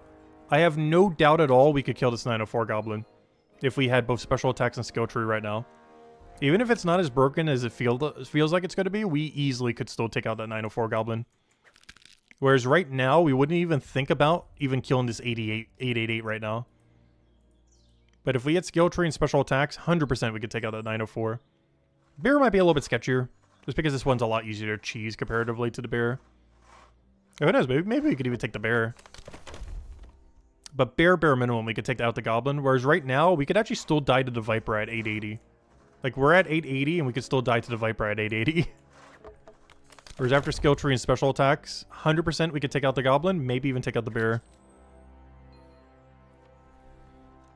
Hello, MK Jets, and thank you for the like. Greatly appreciated. Thank you. Have a huge feeling updates coming soon. Someone mentioned earlier, Dougie, that on Vorpal's stream, that Samuel, the community manager, gosh, like a whole chain of people at this point.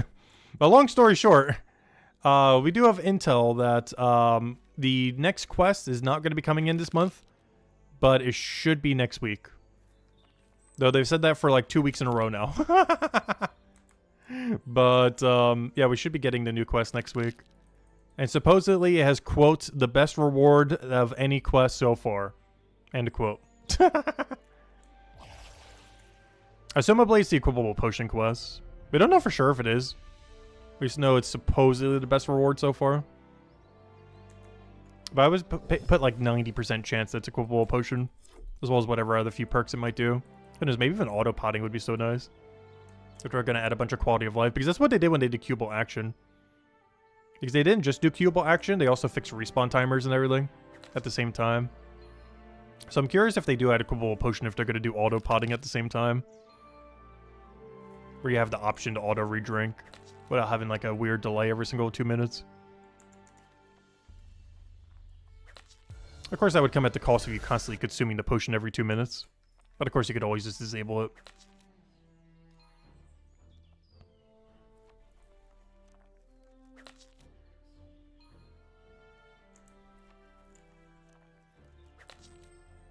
Because there are some times where if we did get auto repotting where you'd want to turn it off even while doing activity. Like if your potion's about to expire and you're walking to a bank, you obviously don't need the XP boost to be going. Whereas if you have it auto repotting, you might end up wasting some money. But it's probably worth it for the overall convenience. Even if we're wasting like an extra 10 silver an hour. The convenience of not needing to waste time every 2 minutes is probably worth the cost of like 10 to 20 silver an hour extra. Like I would easily pay that. To not need to juggle this thing on the ground, I would easily pay an extra 10 to 20 silver of wasted potion potential to not need to keep drinking that every 2 minutes and keep juggling it like we are. Even if that means we're wasting time walking there with a 5% boost when we don't need it. That is definitely worth the 10 to 20 silver of accidentally wasting some XP time.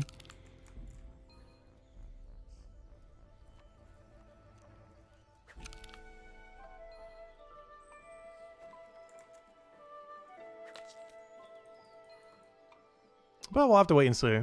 We don't know for sure if the reward's going to even be anything like that, but I sure hope it is.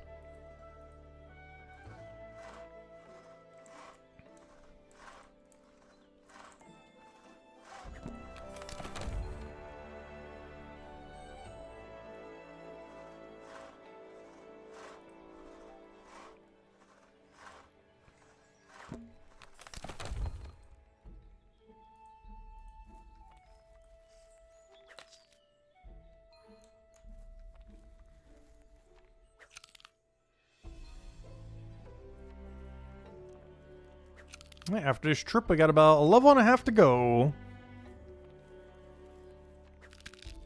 Which at current rate is like, what, 2 hours? About 2 hours. And then we can go test the rake.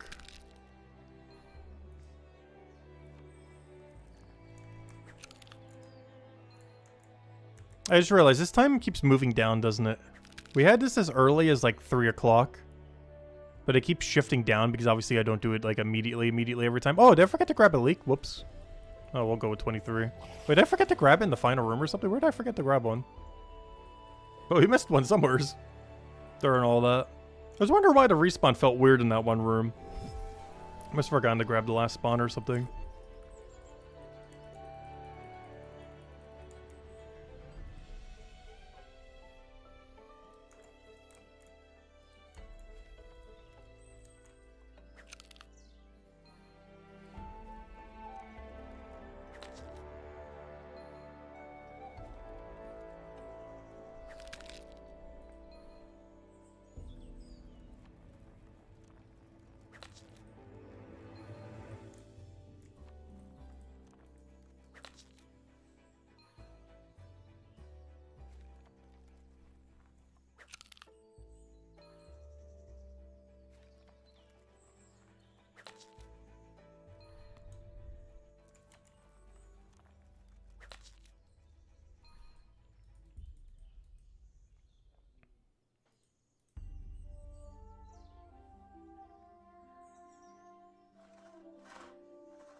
Yeah, it looks like we got about a 4 for woodcutting level 2. I don't know, in the short term, we don't really get anything from woodcutting. The biggest issue with woodcutting right now is honestly, until 293, we don't get anything particularly relevant. Like, there's a few knick-knack stuff that kind of helps us here and there. But the next real good tree is not until 293. Which is a mile and a half away. It's definitely worth it though, because that gives us a lot of upgrade material for the rest of the time. In the current state of the game, it goes all the way to max level. And after Stonewall Hill, it still goes pretty deep. I think it goes to like level 2,100 or so. 2,200, somewhere around there. Which is not 2,500, but it's still pretty deep. We'll definitely be using as upgrade material for a long, long while. Unless you're really rushing 2,500 combat, which very few people have. Like, they are out there, but the average person is not at this range.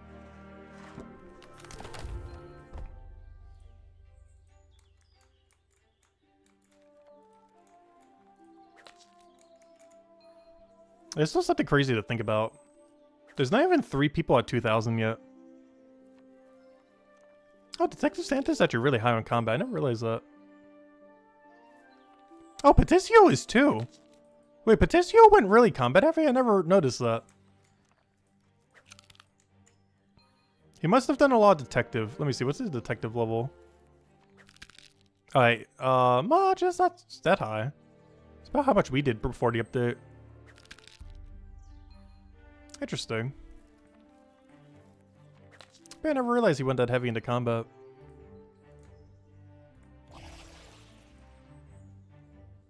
But the average person still seems like they're under 1,000.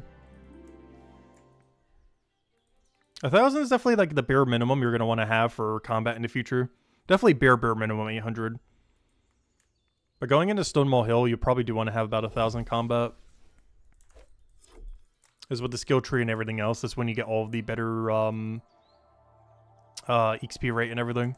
Or, you know, that's when you get the quicker levels. Because up to 800 right now is when you get all the easy levels. And I believe that shifts to 1,000 after the rework. I'm not quite sure after Stonewall Hill. Which means getting to level 1,000 is pretty free. Which means you'll get a lot more nodes for your skill tree that way.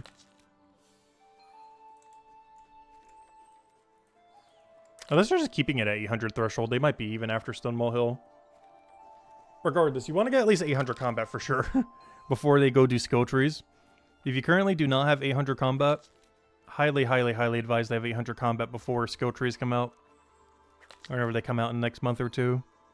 Because whatever system they're doing for it, you'll be gaining the best ratio of benefit up to 800. Then it starts getting slower from there. But bare minimum, you want to have 800 for before then, if you don't already have it. You don't have to get it preemptively, but that's when you get all the better bonus. Because you're getting XP like 4 times as quick by that range, compared to 800 and deeper. You're still less than 100 combat? Oh gosh. Yeah, my old accounts, because they had to waste a lot of time AFKing for Mines of Bitumen quests, which is kind of bad at this point. Now that they reworked it and you don't even need combat anymore. But I think they're actually both around 130 combat, oddly enough.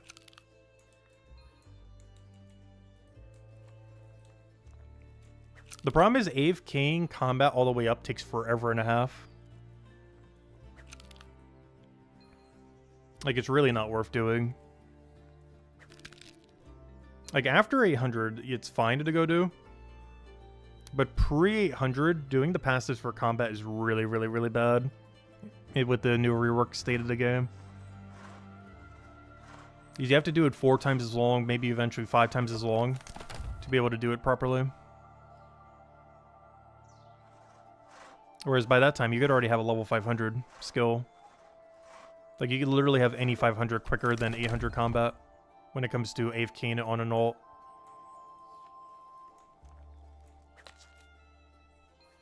And there are definitely some 500 you'd want to get. That'd be great to have on an alt account if you're going to enable trading. Like, imagine an alt with 500 alchemy, or 500 carpenter, or 500 and anything in Mind of Bitumen that you're not already getting.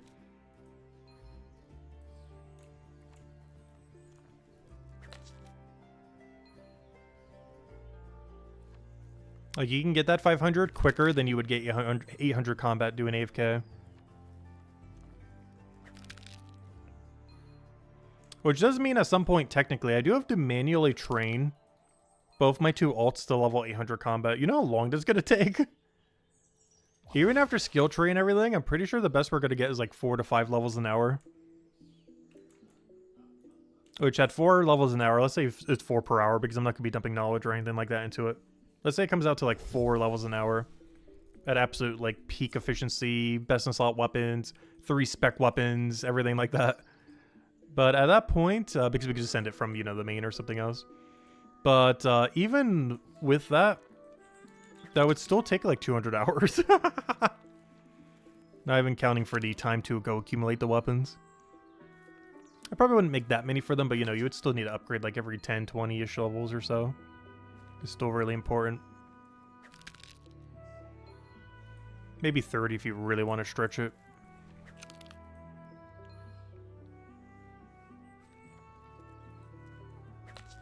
But that's a lot, because how many weapon upgrades is that? Because they can't use the same weapons. So there's going to be 2 different sets of weapons. Let's say they upgrade every 20, just one singular weapon, though they might need multiple spec weapons, but let's say it's one weapon every 20. And that's 700, because they already have like 100-ish. So 700 levels, one weapon every 20. What does that come out to then? I need to go do calculator because I'm going to get this wrong very quickly. Trying to figure out what I even tried to do math for. So we need to take 1,400 divided by... Why did I not drink? I thought I clicked it. But it's 1,400 divided by 20. Calculator, where are you? Let's see, 1,400. Actually, I could easily do that. Why did I even do the calculator for that? But yeah, it'd be 70 weapons, 35 for both. That's a lot of time making weapons. Because those are 4 stars. Like, it's not even 3-star weapons. That's 4-star, 74-star weapons to get both of them to 800 combat over the course of about 400 hours, plus the time to make the weapons. So make that like 500 hours. But it would take roughly 500 hours to get both the 2 alts to, once trading is out. And obviously all combat reworks are out. It would take about 500 hours in total between everything to go get them to 800 combat. I do plan to do that at some point. But obviously because that amount of time, no time soon. But it is on the list of things the alts need to go do.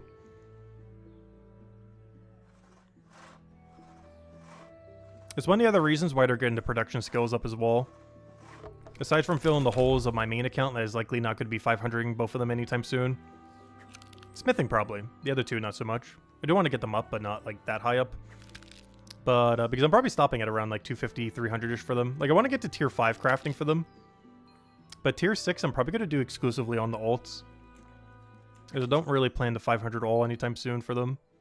Honestly, I would sooner 500 all Chronopolis or Stonewall Hill before I would do Mind of Batubin. As much as I enjoy Mind of Batubin, those skills are just so slow. And I'd rather just let the alts passive it up over several months. Which of course frees up our passives for other things.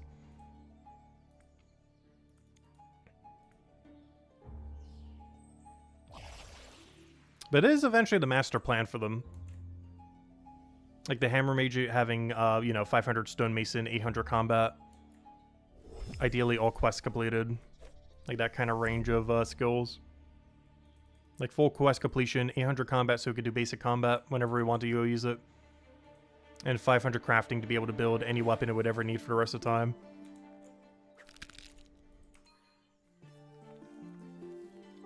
That's their current master plan in the ultra long term. This time frame that we're talking about is like a year period of time. We're talking about like an entire year. We're talking about like January next year time frame. But it is ultimately their master plan.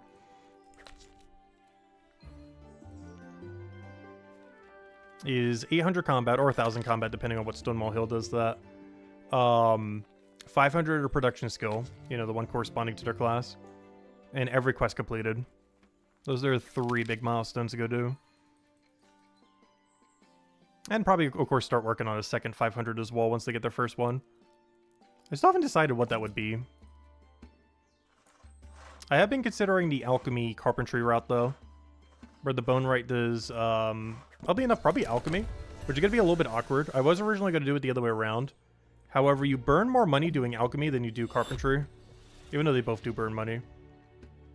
But alchemy definitely burns more compared to carpenter, assuming you're saving every potion, which we would be. Whereas for carpenter, obviously, we're selling everything back. So you actually burn less money from carpenter, assuming you're saving every potion. Otherwise, they both burn comparatively. But alchemy burns more if you save all the potions to actually, you know, drink them on your main account or something when you trade them over. So even though it would make more sense for the Bone Right to do Carpenter, it might ultimately do Alchemy. I'll have to wait and see. Also comes down to if Chapter 6 is going to add a new Alchemy skill. Because we don't really know what's happening to Alchemy Chapter 6 onward. Chapter 6 is going to be a pretty definitive chapter. Actually, Chapter 5 is going to be like so much fun when it first comes out, but Chapter 5 is nothing compared to Chapter 6. In the sense that Chapter 6 will be defining so many features of the game going forward. As far as how it's going to be structured and everything else. A lot of details of which we just do not know at all. Like how will the enhancing system work for 2,500 gear? How will combat work by that point? Are we going to go to like 3,000 combat, or is it going to stay? Or are they going to do something else? What are they going to do to alchemy? Because alchemy currently only goes to Chapter 5. So what's going to happen with that? Are we just going to get a new alchemy skill? Or are they going to change how alchemy works? Like what's going on? There's like so many unknowns.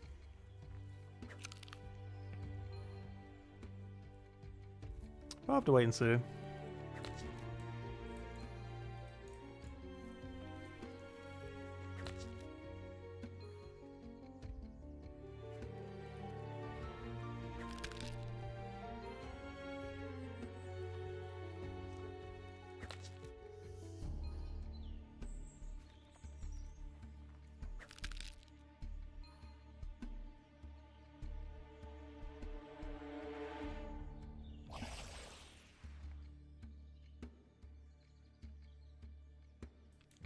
Level and a half to go. We're almost there. We're getting pretty close overall. And then we'll go test to see if the rake works or not. I've been wanting to test this for quite a while now. Well, we finally get to as of today. See if the rake works on coins or not. In the short term, that has absolutely no effect on this at all because I don't plan to actually farm it. But it would be good to know. As well as also maybe poke the wiki people if it's actually different than what the wiki says. But I'm pretty sure the wiki's correct. If anything, we should poke the devs to be like, hey, you should fix this. Like, if it does a rake animation and doesn't give rake extra bonus XP, we should probably go mention that to them.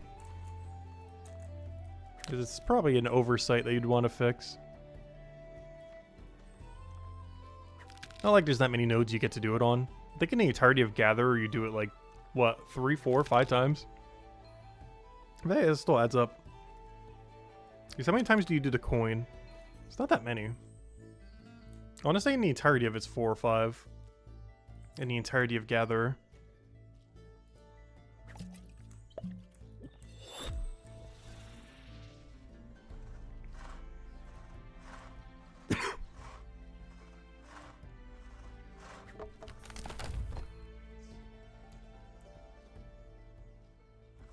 I don't know, what are you guys currently grinding, by the way? Or have you stopped grinding at all? Because I've definitely slowed down. If we go check our amount of time played. Of course, we were doing Xenoblade Chronicles X and finishing out that game the last several days, but look at how low our playtime has gotten. Like, that's still 70 hours a week. That's still really high.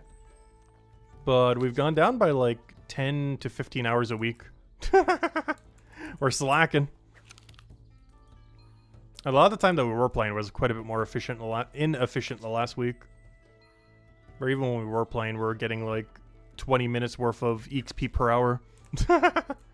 Because how much we were AFKing. Maybe close to 30 minutes every hour. It was definitely worse than max.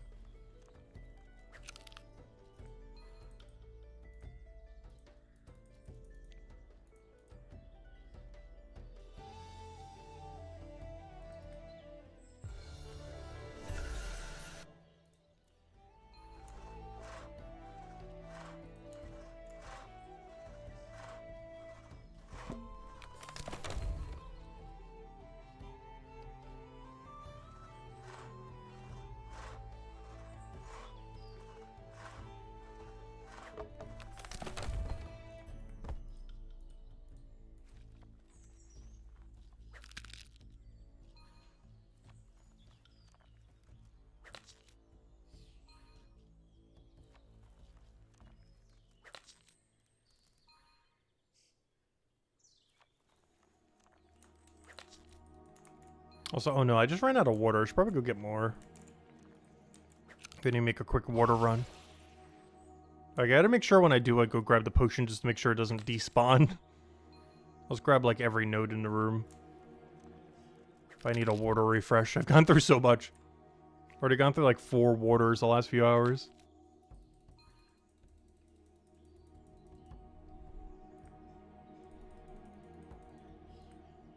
Also because we went for a walk and then ate.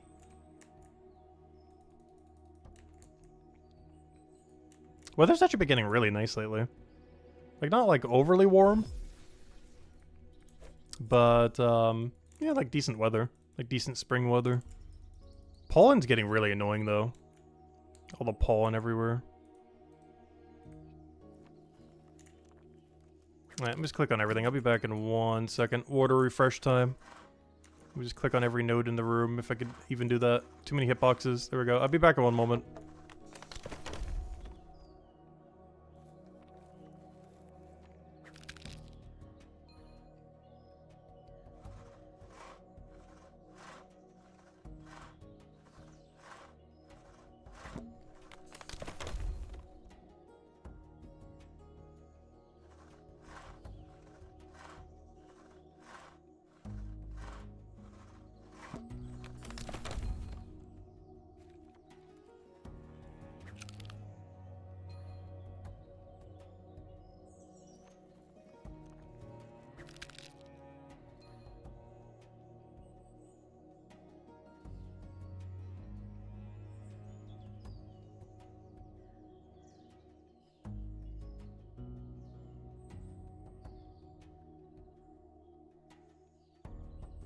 We are back with fresh hydration. Hydration has been obtained.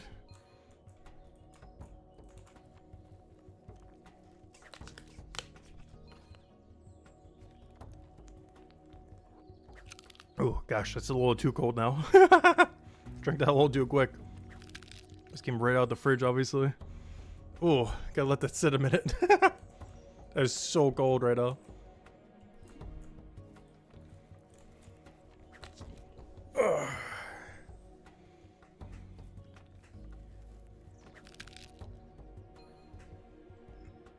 I know my inventory's kind of messed up though. Not sure how we're gonna go about that this cycle. Actually, no, it's not that messed up. Wait, or is it? Yeah, it is. Because we only grabbed the 4. I guess we could bank a few U-logs this time around, I guess. We'll bank like 4 U-logs this time.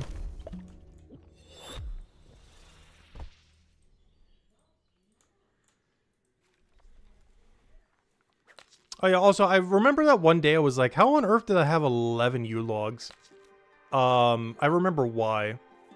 Because sometimes when I'm done with my set for doing this method, I'll grab the whole stack of U-logs over there and then bank them. Because I was wondering how I had exactly 11 that one day, but that's what it was from. Sometimes I'll do that on the final cycle. Grab whatever U-logs are still haven't despawned.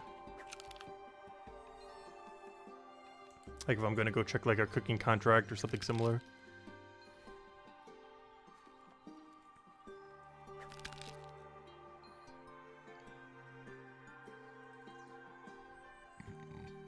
Which ironically we haven't been doing this stream other than at the beginning.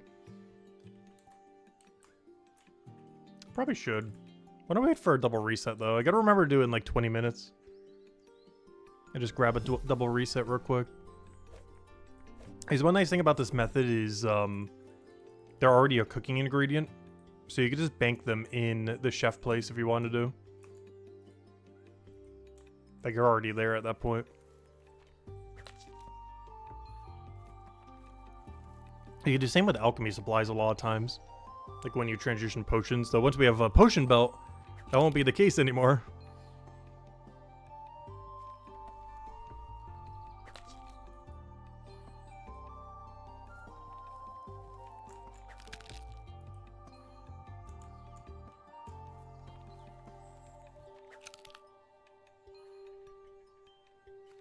But at this point, every grind we need to do in the near future is pretty much already slated out.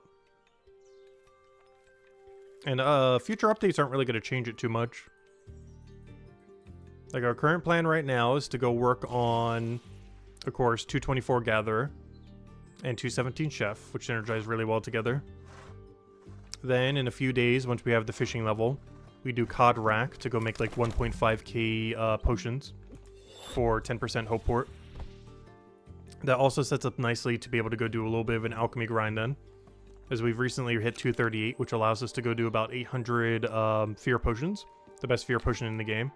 Oddly enough, not the main fear potion you would use. The 12-minute fear is actually better as far as cost to sell ratio, like duration to cost ratio. It's actually better to use 12 minutes rather than 15 minutes, so there's a good chance I'm just going to sell them back to the shop, the 15-minute ones. As they are 15 minutes, but they sell for 12 silver, whereas the other one is 12 minutes and they only sell for 6. So it is way better to keep the 6-minute or the 12-minute fears, as their sell ratio is nowhere near as good. So it's way better to drink them than to sell them.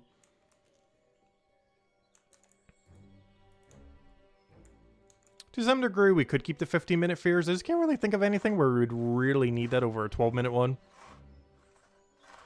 Like in the super long term, I'd rather just sell all the 15 minutes now, use the money now. And if we really had to down the line, we just mass buy other people's 12-minute fears. As anything under 10 silver would still be better than using 15-minute fear. Yep, the misclick is strong. How did I even misclick that? I already had them queued. That's one hefty misclick. How does that even happen? But yeah, then after our fishing cod rack grind and our little bit of alchemy grind, we'll easily have the 270 miner as well, so that we can go back to doing wide mining grind. And then we can really start getting our smithing level up. As well as get us some core weapons that are going to be really good. Like the broadsword at 287.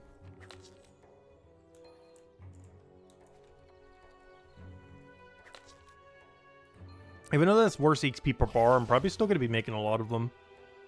Just because the blade itself that we're making is really good.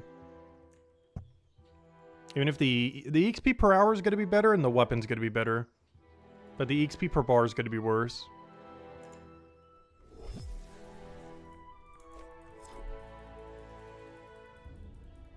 It's definitely something I want to wait for on equipable potion for, though. On a long list of things that equipable potion would be better with. That is one of them on that list. Is why I'm trying to make a lot of the grinds that we're doing now not necessarily need the potion as much. Or if it does, it's like in an easily juggable state.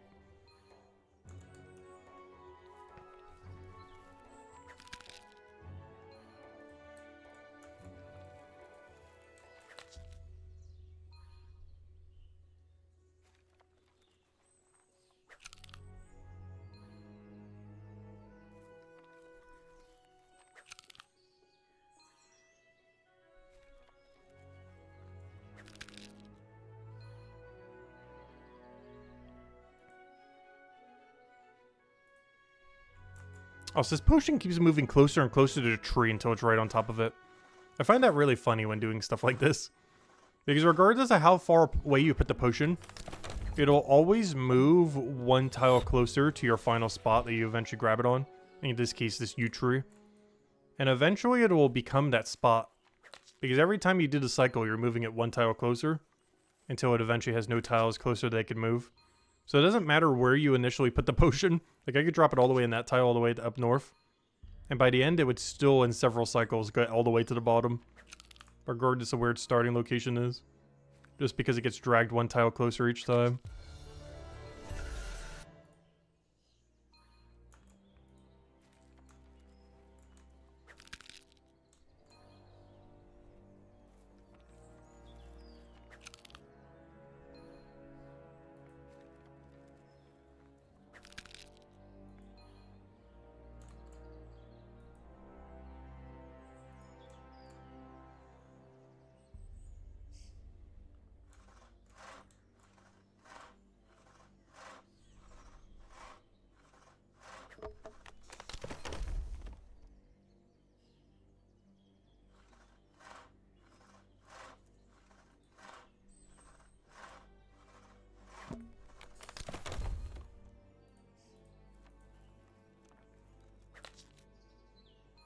Alright, come on. Almost at that level. Now he's got one to go. Then we'll do the other 3 off stream later. But I just want to get up to the point where we could test the rake. I've been wanting to test this for like weeks now. To see if it works or not. But today we'll finally know. Will it be relevant at all? Not really. I guess maybe in the super long term for the alt accounts it would maybe be relevant. Honestly, once I start getting the alt accounts running post 500 level stuff, I kind of never want them doing anything that isn't post 200. It just seems like a waste. Otherwise.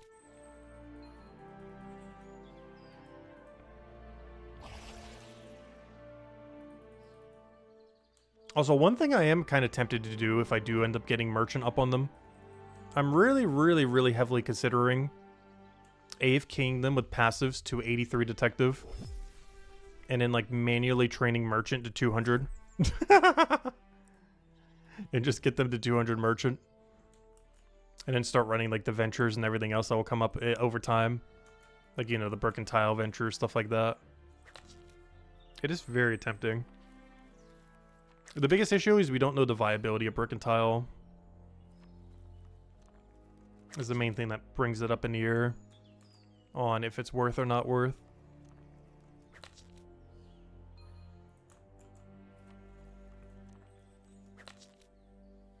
Because for all we know, Mercantile could be completely pointless.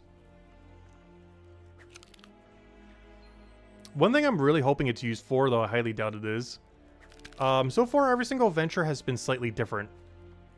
As far as like how it's set up, like as far as what reward you need, what you end up needing to put into it, stuff like that. So I honestly feel like the builder will have a venture, but it'll be the first venture ever that requires a resource to do. Where you'll actually need Mercantile resource to do the Mercantile ventures for builder. I would not be surprised if they end up doing that. Okay, so far they've done something drastically different for each. For Fisher, they made it so you could be boosted, which makes it the best one in the game. For mining, they put it behind a quest, and through multiple steps of processing. For merchant, they ended up making it so it requires a resource. It requires money, the money resource, in order to go and spend some amount of money to be able to get a bunch of supplies for way cheaper. But you still have to spend money into it. And then for detective, yeah, you just click on a thing, and its main gimmick is that it gives you the reward right at the beginning, rather than at the end. Whereas every other venture gives you the reward all the way at the end. And I feel like if Builder gets a venture, its unique mechanic is going to be that it requires Mercantile. Like, it's going to require a resource, kind of like how Merchant requires money. I feel like the Builder, if it gets a venture, would end up requiring the actual resources of, you know, Builder supplies. I don't know, I'll have to wait and see. Like, so far all of them have had a gimmick, and so far none of them have had a resource gimmick beyond just currency. They need to add the Q thing to mining. Q does work on mining. The only rock it doesn't work on is blast mining. Blast mining in general needs a lot of overhaul. Well, I guess technically minecarts as well. But aside from blast mining and minecarts, it does work for every rock and stone. Some better than others, of course.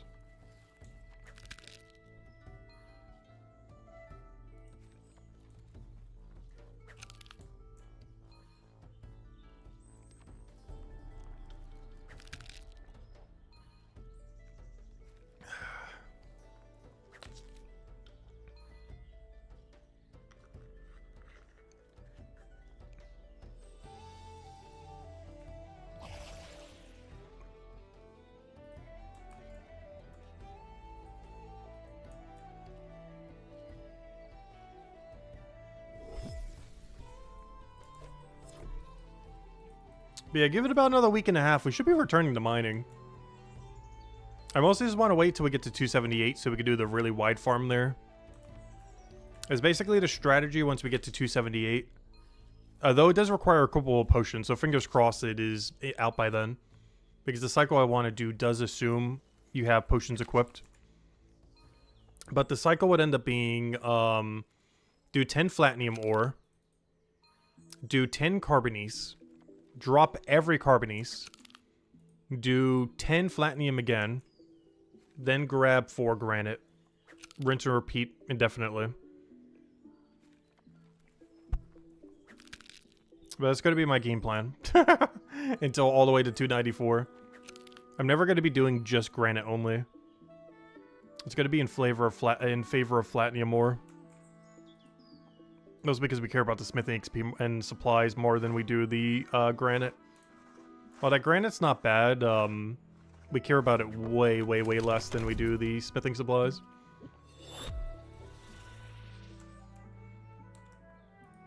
Because on the main account, I don't plan to get my stonemason any higher than granite, pretty much. Which means realistically, 287 is like all I need to do on the main account. Technically 267, but the other thing is better at that level range. But I don't really plan to get it much higher than that. Like 287 or so. As that allows making every tier 5 thing that's relevant in it. We won't be able to make the hammer and a few other things, but the alt will eventually have 500. We'll be able to cover all the gaps. Because that's the last resource that it would be really relevant for us to get. Because we're not going to get anywhere near enough Death Stone. I think I have 1,500 explosives banked, but that is nowhere near how many we need. Like, it's a lot, but it's not enough. Like, we need, like, literal, like, 10,000 plus of them. If not even more than that. So 1,500 from just dailies alone is, like, that seems like a big number. But in the scheme of how many you actually need, that is basically 0. Like, that's not even 10% of the total we probably need. Despite it being, like, 2 months straight of doing mining venture. And it's not even 10% the amount needed. Blast mining's really weird with how it's scaled.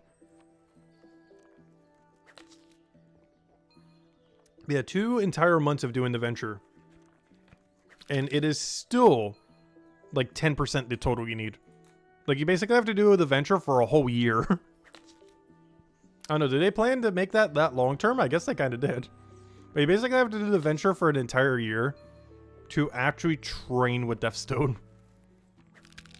But obviously we just use it for upgrades and stuff, which is why I plan to do with the 1,500-ish that we have. Like, don't plan to level at all with it. It will be used exclusively for actually making equipment. Never to gain XP off of. Obviously we could etch them for XP, but you know what I mean. Like, actually using them would only be for actual items that we're going to use. Or to sell or whatever else. And when I say sell, you know, I mean sell to other players.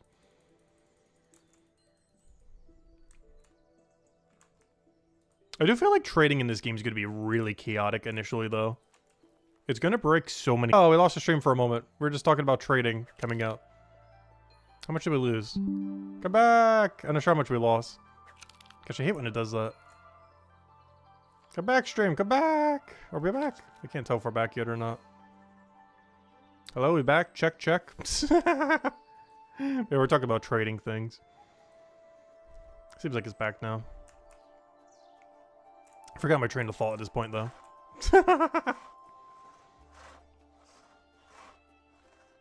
That's kind of weird. I just realized that.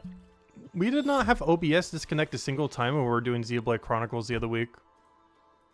I haven't had it disconnect a single time while we've been doing Gems of War.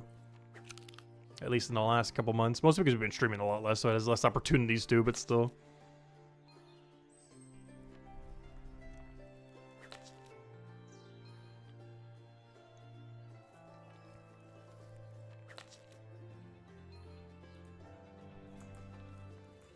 I think it just really likes disconnecting midday.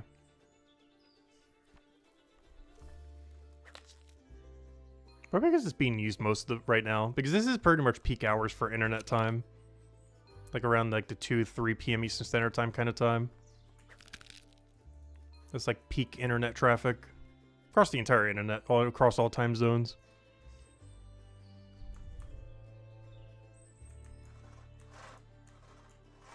With that being said, how many people are playing Brighter Shores right now? And why is that number almost guaranteed going to be less than like 600? Let's see, view games library. It is 579. Wow, that number's actually been going down a bit. I'm actually surprised. Like, obviously because they haven't done any new content in like so long. And most people don't actually want to do what we're doing now, which is, you know, just endlessly grinding stuff. I don't mind it though. But, yeah, the number's getting a little low. But as we mentioned, we will be around. Doesn't matter if that number dips below 100, we will still be going. Might be streaming quite a bit less, because I do want to say, honestly, at this point, I am probably not streaming again until we get 235 Fisher, so we can go do COD Rack. Because otherwise, it's going to be the exact same things we've already seen like a billion times over. Because the rest of what we need to go finish, of course, after we get 221 today, is I need to go get 224 Gatherer, which is going to be what we're doing now, but, like, again. Exactly the same thing again. But then after that is 217 Chef, which is just, you know, doing what we already did again, but for cooking, which is making all these leeks into leek pies until that number says 217, while doing a little bit of cooking contracts in between. But we don't get to do something new on the account until Rack Day, which I think it's a Saturday. So assuming we don't get an update between then, Saturday is probably going to be our next stream for Brighter Shores then. Is this the next day where something new that we can actually show off happens? Actually, I've never done COD Rack. I'm not even sure what the cycle even is for COD Rack. Obviously, we could figure out pretty quickly. The main thing I'm not sure about is the respawn times. Because if I'm not mistaken, the fish respawn quicker than the racks do. Like, you can't do 3 COD, 3 rack, 3 COD, 3 rack. I'm pretty sure it's 3 COD, rack, COD, COD, rack. And it keeps going in that cycle. Actually, you'd probably even want to start with rack and go rack, COD, COD, rack, COD, COD. And do it that way. I don't know, figure it out once we get there.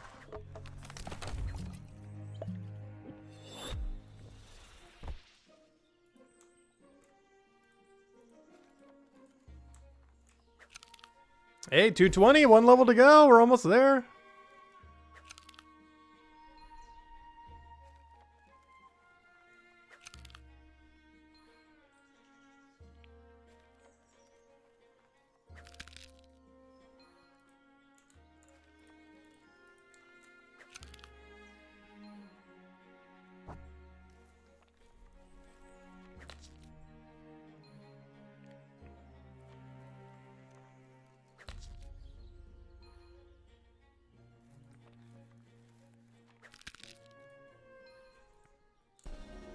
There it is. Come on, we're coming for you, Rake. Oh yeah, that reminds me.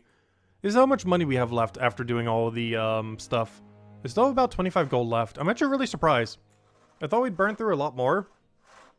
But no, I didn't burn through nearly as much money as I thought we would doing the 8th key grind during Xenoblade Chronicles series. But we finished that whole game last night, and yeah, I was expecting to get 240 by then, and even needing like another AFK. But because we were solely focusing on it, we were able to get it done 2 days earlier than expected. Because my original guesstimation is we wouldn't finish it until tomorrow. But we actually finished it yesterday. So we got it done like 2 days earlier than estimate. It was a pretty good game. Had a lot of fun with it. I don't think it was the best in the series for storyline or anything like that. Or even for characters, but its gameplay was really, really solid. I feel like its gameplay loop was the easiest to understand of anything in the game. As well as quite chaotic and fun. Also very abusable. But in like a good, balanced, broken way. Where it's like deliberately made to be broken. But a way that actually is still balanced and kind of functions and works out. It's something Brighter Shores definitely needs. Like a little bit more power to combat. Like there isn't really any moment where you do something really, really powerful during a battle. Obviously there'll be special attacks and stuff in the future. But special attacks gotta carry a lot of weight when they come out. As when it comes to the dynamic battles, or you know, the dynamicness of battles in Brighter Shores. Like, special attacks are carrying the entire weight initially.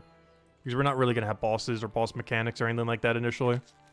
So it is going to be all on the skill tree and special attacks in particular to carry the entire weight of combat dynamics.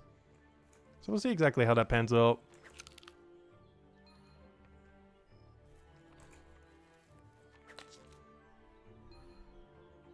Hopefully we get that update in the next month or two. But at their current rate, I feel like we'll get it by Christmas. No, not that long. At current rate, I feel like we'd get it by sometime May. Like late May. Definitely not early May. That's really ambitious to think it would be early May.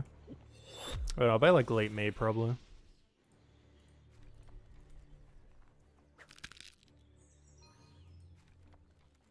Because honestly, the first wave came out a lot earlier than I expected. So much so, I was going to go farm up like a ton of 5% mining mines of Bitumen potions. But it came out of nowhere, so I was only able to get 12,000 when I really wanted like 30 to 50,000 of them. Kind of came out of nowhere.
Up 2.5 hours for our fishing contract, or venture I made.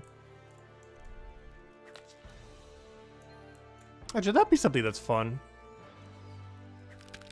Fishing contracts. I feel like there's so much you could do with that. It's actually something Old School RuneScape's been doing a lot more with some of its mechanics. And I wish both Brighter Shores and Old School RuneScape would do it even more than they're already been. The most recent one that came to, I think, Old School RuneScape were hunter contracts, where basically you go to a hunter's guild. It was like a block system, almost like Slayer does in that game. And you basically just get a bunch of tasks. You can block some that you don't like. And yeah, you just go hunt a bunch of stuff. It's actually really intuitive. You get a bunch of extra loot. Really good throughout the entire game. Gives a lot of great like early and mid-game progression stuff. Also has a lot of stretch goals to go for end game as far as useful tools and everything. This works out really well.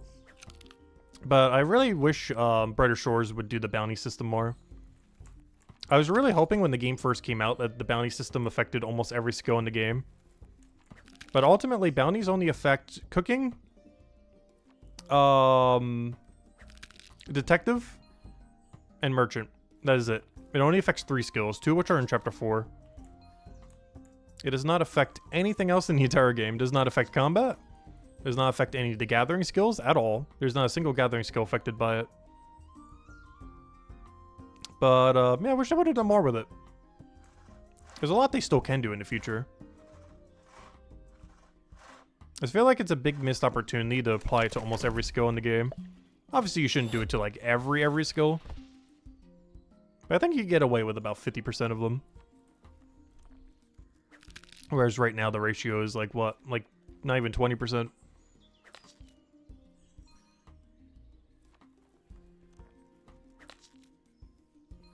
Well, I guess now that the combats are divided, I guess it is a little bit higher than that. So whatever 1 out of 6 is. Which, yeah, is not even 20%. That's less than 20% then. Which is what, 12? Because how many skills are there now that combat's combined, basically? There's 8, 14, 15. So 3. Oh, never mind. 3 is exactly 20% then. So exactly 20% of the skills in the game are, have a bounty system on them. I really wish they would increase that number to about 50% or so. Definitely not all of them, but just kind of expanding what you end up doing for it. Like, honestly, I wish every gathering skill had it. Forger, Fisher, Gatherer, Woodcutter, Miner. Some of them would make more sense on than others, though. Like, for mining, I don't think it works as good with how it's currently set up. Let's say just how mining works in the future. Whereas it would work really good for something like Forger. Given how the foraging cycles work. Because there's always some kind of cycle that you could do for any contract. So if there was any one skill to get it, I feel like Forger would gain the biggest benefit from it. As the gameplay loop before it can already be adjusted to whatever contract you have. There's a lot of the other ones you can't really multi them as well. Wood cutting you somewhat can. But foraging, there is always some kind of forager route where you could route in whatever your contract is. Any given time while still going for whatever node you need. There are a few you would definitely want to block that any amount of block system though, like periwinkle and wall plant. Because you'd want to have only the ones that are in the core area of the foraging area, you know, the top left area. So periwinkle and wall plant would be really, really bad. As they're the only two that aren't cyclable.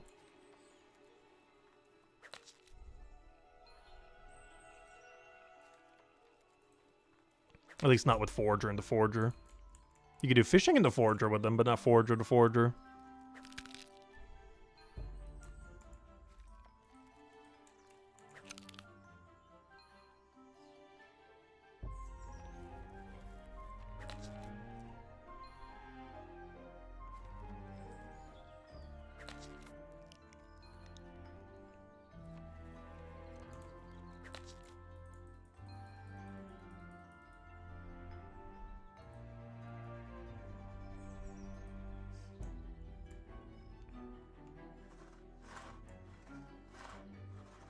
I just realized some really funny cycle that you could do with periwinkle and wall plant.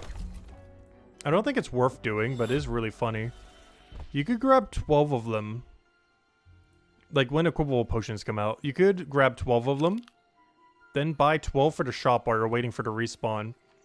Then go make all the potions. And then repeat. And then simply equip the potion when you're walking away. It would require equipable potion to be in the game. But, yeah, you could grab 12, buy 12, make all 12, and then repeat. That actually wouldn't be horrible. Actually, slightly would be because the shells are so easy to get for free when it comes to the periwinkle. I don't know, I guess the kelp is too. Yeah, I guess that wouldn't really work out then. If anything, it should almost be the other way around. Because the ones that are normally the issue are periwinkle and wall plant when it comes to those two potions. When it comes to 8% hope port and 40% heal potion. The bottleneck is always the wall plant periwinkle. It's not the kelp or the shell. Because the kelp and the shell you can just cycle always while doing Forager. Whereas, well, I mean not always, but you know, there's a lot of times where you can cycle it. Whereas that is not really the case for wall plant or periwinkle. The only thing they really have synergy with is cooking. Like, you know, when you're doing like a chef run. But the problem is they're both a pre-200 resource, so you eventually reach a Forager level where they're not worth grabbing. It's a big issue a lot of things in Forager has, that a lot of other skills don't have. It's just the resource falling off so early. Yeah, there have a few that are kind of like that.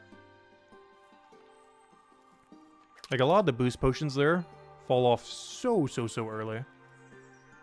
Like the chestnut tree or the other tree over there. Like this chestnut tree, this 156 chestnut, it never gets an upgrade. That 156 chestnut is the highest it ever goes. Same as something like this, level... Where'd it go? Where's the other one that's really relevant in that? Oh yeah, the catkin. The 171 catkin never goes any higher. That's the highest one. It's used for the plus 80 green potion. But you get them so early on, and then they just never get upgraded. So you'll be at like 300 and still get like 0 XP per take if you were to grab them. Because they're so far out your level range. Forager has that issue a lot as well.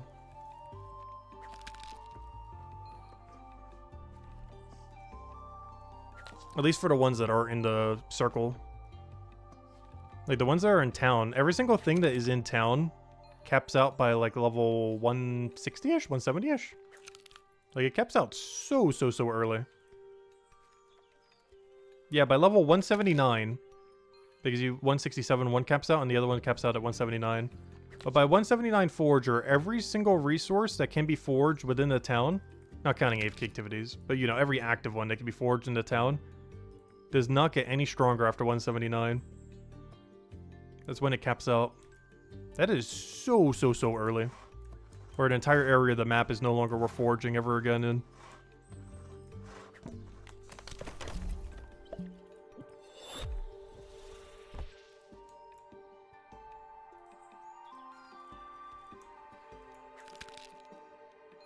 It's something I could definitely see them adjusting in the future. Because due to how they have like all the skin system in this game, there are some areas that get really dead really quick. While some of the skins work to make the area worthwhile the entire time, I feel like a lot of the ones that are related to potions fall off very, very, very quick compared to any other gathering skill.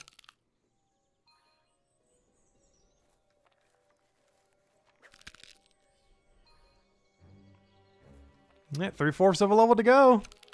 We're almost at our next meter as well. And then we can finally go test this AFK thing to see if it actually works or not. Because I've been curious about this for like 2 or 3 weeks since we mentioned a while back.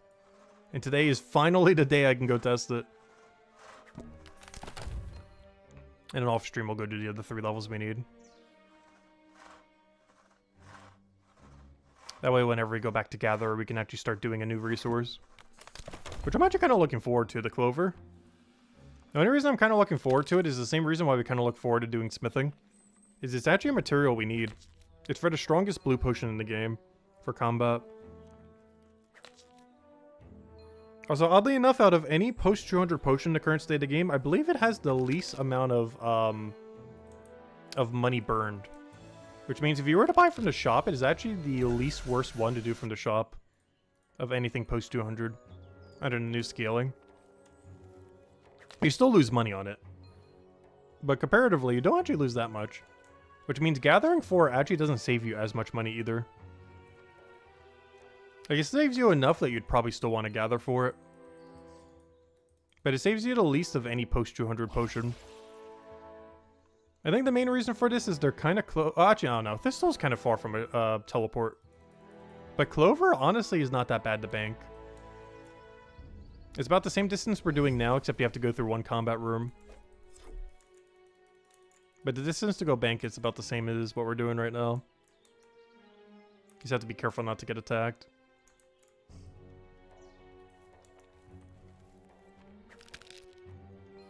Because this one is from over here. Technically from over here, since that's the room you're ending on, to over there. Whereas Clover is over here. But technically over here, because that's where you're ending on, to over there.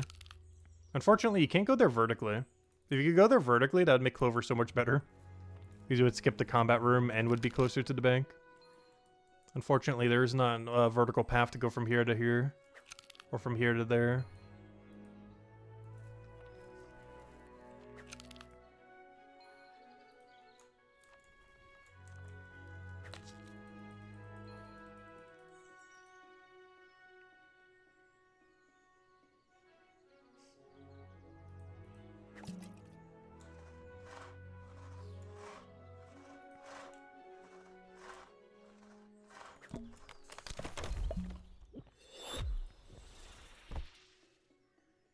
Oh, what am I doing?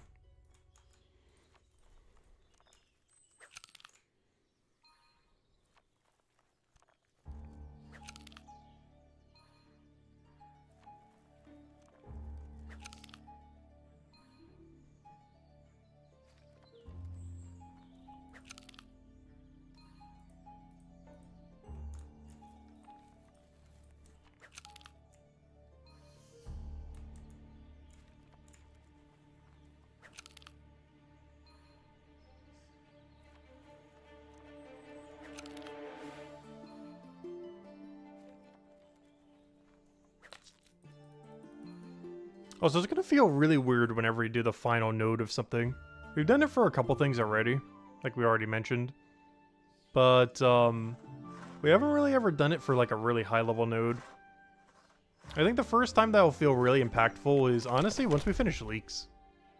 Whenever we finally finish 320 leaks to 336, it's gonna feel really weird. Because that's a high tier material that feels like it's being used for forever. And then it'll eventually hit an end wall. Where you never need it again. Ever. Like, we've already hit a couple of those, but it doesn't feel the same when it's pre-200. It feels a lot different when you do post-200. We actually have one coming up even earlier than that. This is the final ever blue potion and final ever blue potion. This probably be the first time where we'll really feel it. Just finishing out the thistle grind into Tangle Fruit. As however many blue potions we have by that point is how many we have for basically the rest of time. It's probably not worth going out of our way to go get more.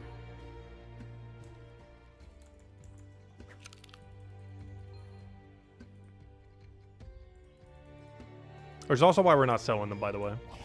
Even though I do think they sell for like 8, 9, maybe even 10 silver each. Probably closer to 10. But despite that, we will be keeping every single one for later purposes. As if we really need that money, I'd rather just do a little bit more leatherworker or something. I've also almost been considering keeping the 15-minute fears.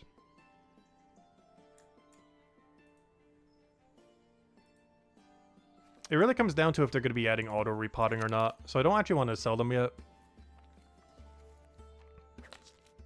Because if they ever remove the delay of drinking a potion, then yeah, 15-minute fears are pointless.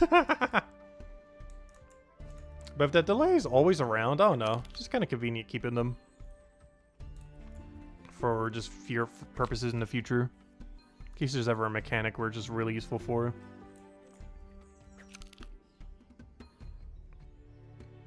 Because my main concern is they might add a raid where 15-minute fear is really good. Like if they ever eventually add multi-combat but add aggression tiers, there would likely be 3 aggression tiers. One for if you're feared, one for if you have no potion, and one for if you have, you know, an aggro potion or something similar. If they ever end up adding that. So there would be situations where you might need the fear for stealth. We'll have to wait and see. But for that reason, I kind of do want to hold the 15 minutes. As for anything in the current state of the game, they're a little overkill. But people would definitely spend the extra money to use them on raids. Like using 15 minutes instead of 12s.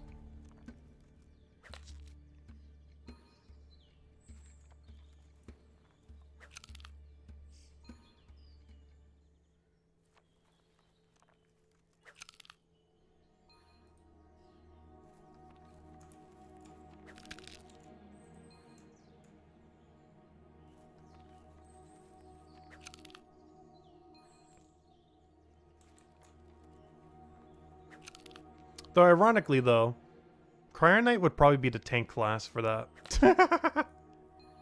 So out of any class, we would need it the least. Obviously, it doesn't have to be tank.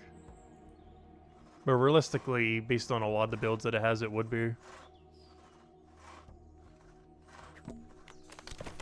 the only exception is for Necromay. It does not have Necromay one-hand. Also, doesn't have physical one-hand. But it's not really that relevant, as nothing's weak to physical in the current state of the game and likely won't be in the future. It's just a neutral damage type, basically.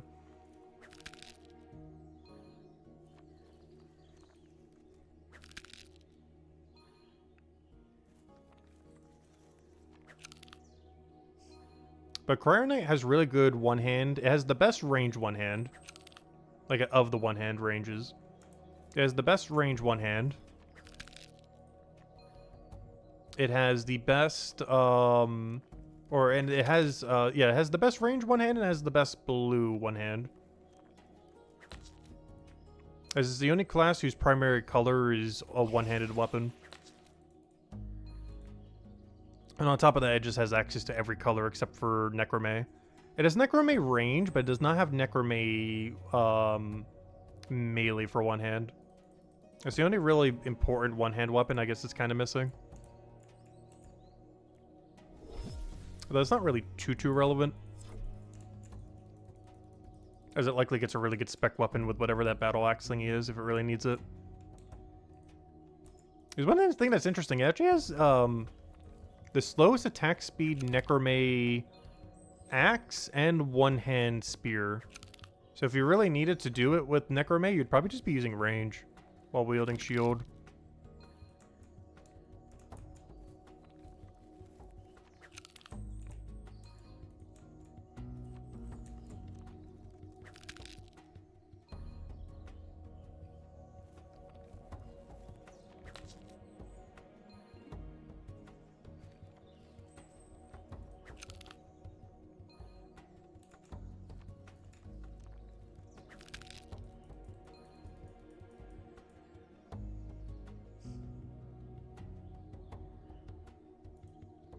So gosh, Rockstat is still here, and honestly, I will be farming this like hours from now. I'll go grab like dinner in a little bit. I'll come back later. I'll go log on. We'll go do it for like another like 2-3 hours off stream. And I'm willing to make a bet that every time I check, Rockstat will still be here all day. I'll check at the end of the stream, he'll still be here. We'll check after I eat, he'll still be here. I'll check after I have 224 gather, he'll still be here. We could probably check in like 3 days from now, he'll still be here. No, he probably won't be here that long. Anytime today, he'll still be here though. That would be funny though. I almost want to do that just as a joke though. If our next stream is on Saturday then. I'm gonna come back here and see if he's here. You know, likely it won't be because I'll probably be done with whatever grind he's currently doing by now. Given how much he's doing it. But it would be funny. Because if he's at the beginning of the grind, he actually might still be here.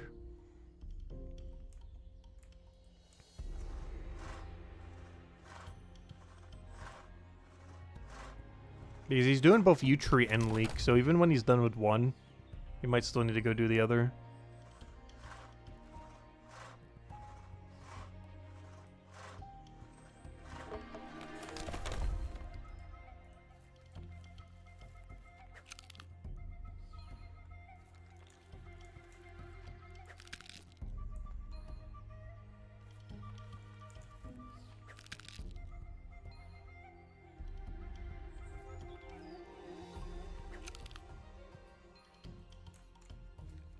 Because realistically, based on how he's routing right now, he'll be done with Leak, but still need to do Tree.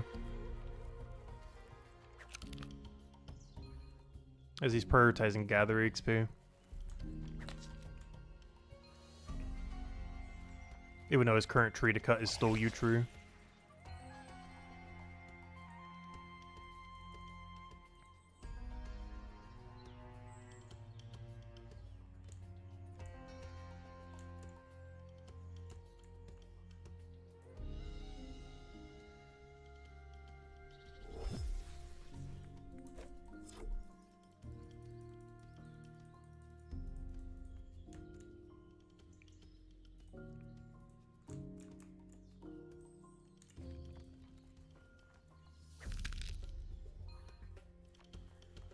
As soon as we get that knowledge point in, half a level to go.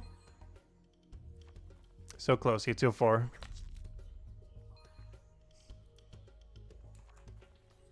But yeah, one thing I gotta do off stream too. I really gotta go farm this stonemason guy more money. It is so in debt right now. Honestly, you could take out a loan for like 5 gold and probably still would be in debt by like a month from now still.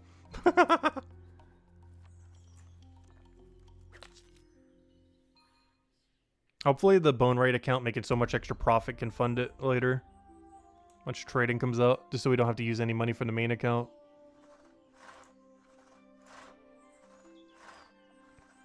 Because that'd be the ideal scenario. Where the account training to 500 Bone Raid can fund the account training to 500 Stonemason.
Hey, we need to go check how many leaks we have by the end of stream as well. Just so we know about how many leaks we're going to get again. There's about an extra 100 or 200 more than however many we just got. Is about how many we'll get from getting another 3 levels or so. Probably about 100. Because we started at 2.5k, like 2,512 exactly. So whatever our difference is from that is how many we just got right in this grind.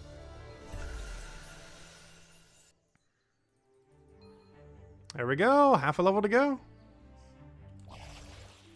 It's gonna be nice to finally have this grind done. We're nowhere near done with Gatherer, but this is the second to last time we ever have to do leaks ever again. And realistically, honestly, we're probably doing what Rockstat's doing by the time we ever come back here. I likely want to have 310 woodcutting to go do you with the highest possible leak before I ever come back. Literally what he's doing right now is likely what we will be doing down the line. Wait until we have the 310 woodcutting synergy before we come back to go do the 320 leak. So we can get the best value from our yew trees while doing it. It's not worth doing that now for 2 reasons. One is our woodcutting's way too far away. But also because it's better overall value if we try getting other synergies. Like the 264, that's way closer. Which would also give us the thistle upgrade that we need at 248 if we ever want to do poplars. Because one thing we could do with poplar if we don't mind dropping is, which I'm still contemplating if we're doing or not. But I might do 268 poplar with 248 thistle and just drop everything. It'll pain me so much because every time we click drop, we're dropping like 10-ish silver per item. But the bank is so inconveniently placed relative to that location. I'm considering doing poplar thistle synergy at max level. Or, you know, both of them basically at their max level that you could be doing them at. Which is really, really, really good EXP. But we get to bank nothing. I'm considering it though. It's gonna pain me. We'll be dropping tier 5 logs and the best blue potion we could ever have. But I think it's worth it for the better XP rate.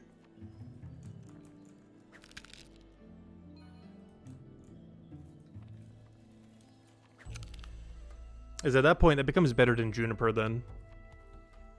The benefit of Juniper is it's a 0-tile bank. And is better XP overall, even though it's a, actually I guess it's a higher level tree. But, just how quickly you can bank and everything ends up making it better. Wait, isn't that a lower level tree? Yeah, it's a lower level tree, but it's better. And the reason why it's better is poplars are so divided that even if you drop every single poplar log, if you're doing poplar only, it is actually still better XP to just be doing junipers and banking them. It's kind of crazy. But when poplars do get better, is if you're doing poplar plus thistle.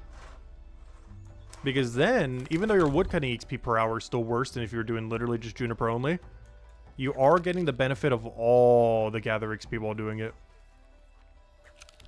Which ultimately makes it better then. Only if you're doing it on a high tier material. But if we're exactly at 248, that would indeed be that situation. I don't know, we'll see. We could also do some kind of combination where we actually do bank it. It's just banking there is a nightmare and a half. It's probably like the 3rd or 4th worst resource in the entire game to try to mass bank.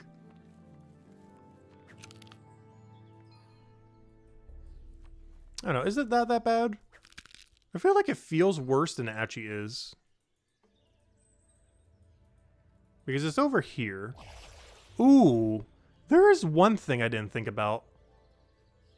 Can you circle one click all the way over here?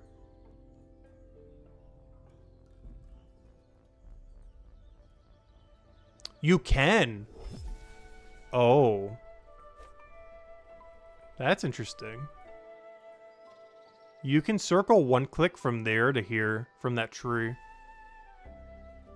I'm pretty sure it will let you. That's a new mechanic since we've last been at Juniper and or Thistle. That did not exist back then. But yeah, that one circle update from like 2 months ago. Because that makes them really AFK. Ooh, okay. Their viability have maybe gone up a little. Assuming you have at least 248 gathered to go with your Juniper. That's a really big ask though. How many people even have that high of a gather level? Less than 100 people. Probably like 80-ish. But if you're one of those 80 people, that's honestly not bad for AFK. It's not efficient, but is very AFK. What you would do is you would claim every single resource from that room until you have a full inventory. Do it in a way where you finish on left wall, like somewhere's over in this area. And then one click to this bank, and then just tele back and do it again. Or even one click back if you really want to. But, yeah, that is really AFK. Especially if you're one clicking there and back. It's not efficient, but its ratio of AFK to value is really, really, really good.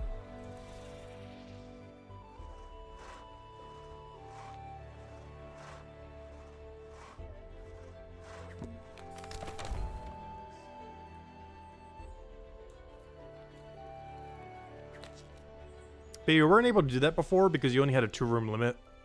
So the furthest you could go is click from, like, you know, this room to, like, right over there. But now you should be able to click from this storage rift to here and from here to storage rift in one single click. Maybe not right next to the storage rift, but definitely to the room that has a storage rift on it, in which case you would just click one more time to go, you know, click on the storage rift, which you'd have to do anyways, regardless. Yeah, that's not bad. It's not the best XP rate that you could be getting, but it is very, very AFK. Because that room, you can just queue up the whole room, then queue up the whole room again, and just keep it perpetually going. And then by the end, you one click to a bank, one click back, and then boom, do it again. There's a lot of dead time where you're walking doing nothing, but it just makes it more AFK. That's almost more of a benefit than a downside when it comes to AFK time.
So a lot of new players today. We've actually been seeing a good handful of them.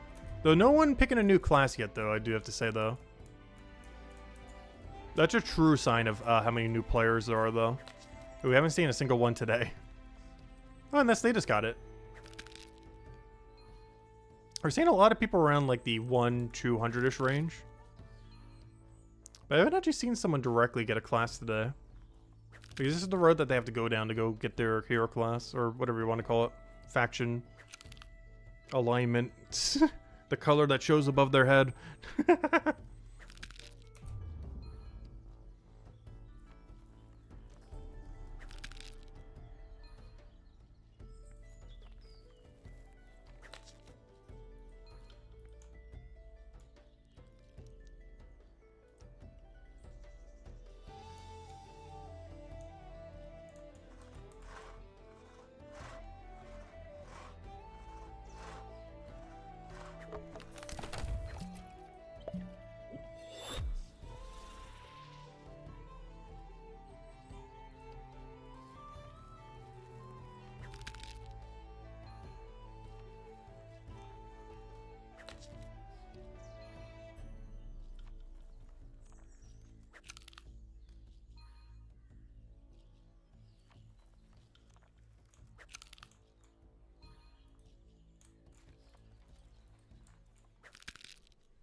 I forgot to drop the potion. I keep doing that.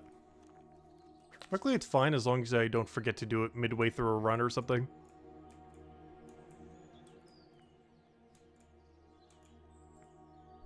Because the problem only arises if I forget to do it before we go get our final 8.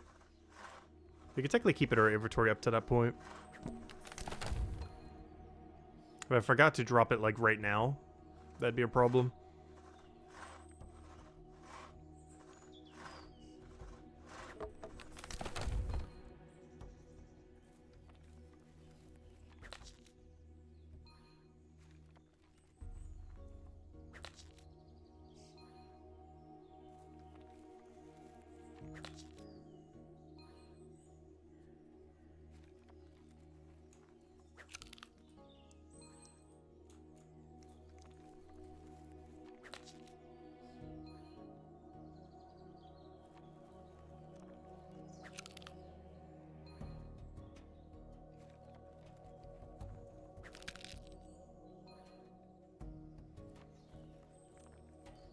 Alright, third level to go. Then we'll go test our rake.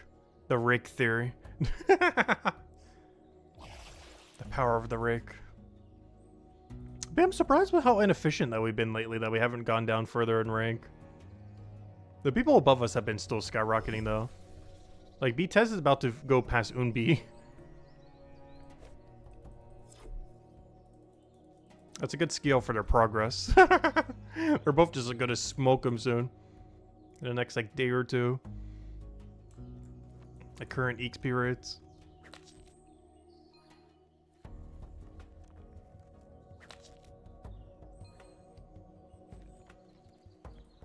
I have 2 hours on the dot for the oyster.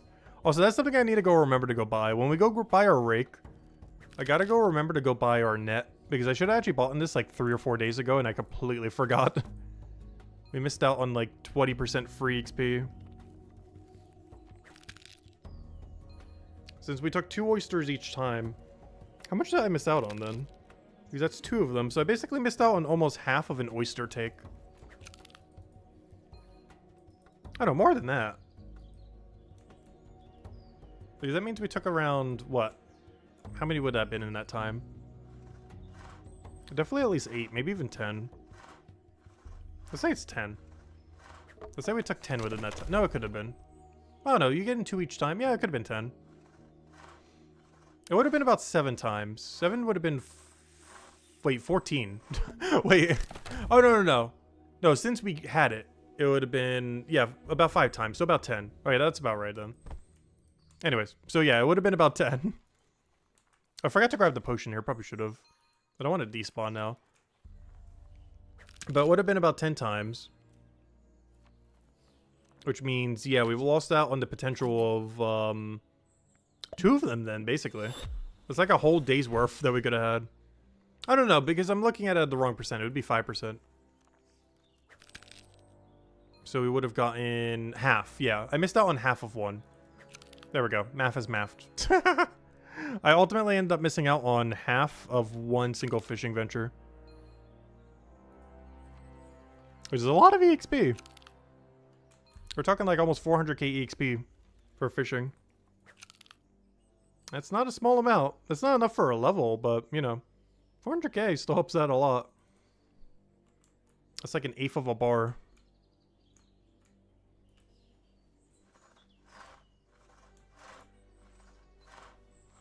Just in the 5% we would have had if we bought it exactly when we had 231.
Yep, level coming in, or not level, I wish. We're almost there. But knowledge bar coming in towards our level. Soon, soon.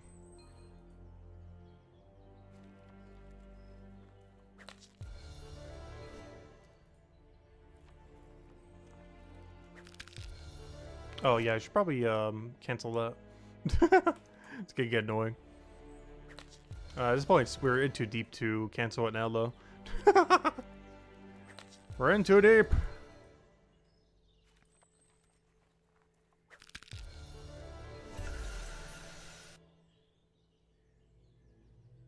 At some point, it will stop popping up. Right now. There we go. The biggest issue with that nowadays is it costs 1 tick to cancel it because it actually counts as an action. So it interrupts whatever action you're doing. So it actually wastes less time a lot of times to keep it open and keep having the pop-up than it is to go and cancel it. Or, you know, click the save for later. As the save for later stalls your character, but the pop-up popping up does not stall your character.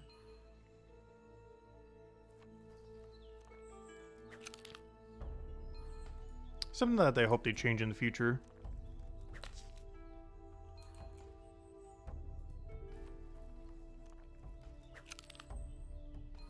But they got plenty of time.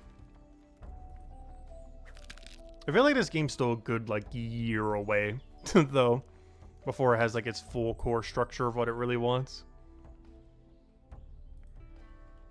I was hoping getting a lot of good progress along the way.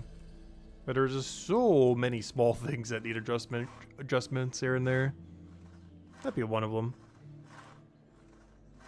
And the long term would get fixed, but in the short term, it's gonna have to deal with them.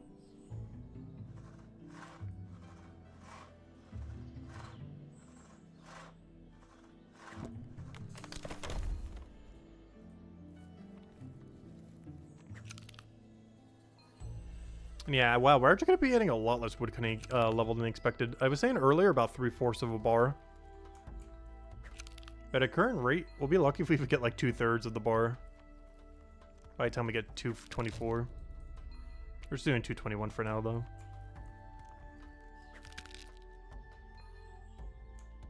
I will try to finish it off stream, though. And by try, I mean we definitely will be. There's no way we're not.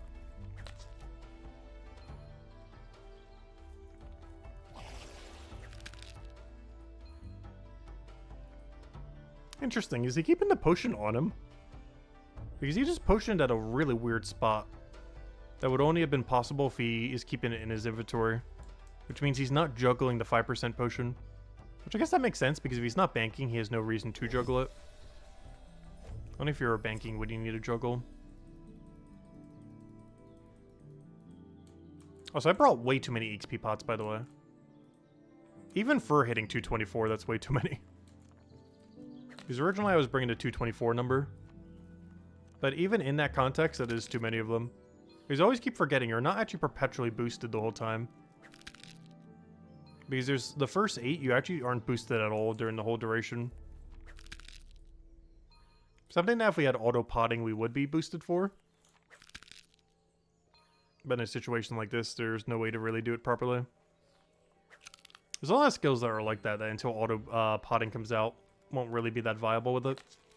One really good example is all production skills. Because there's enough downtime in there that potions will only ever affect 3 of them. So having auto-repot doesn't actually waste that much value, if any at all.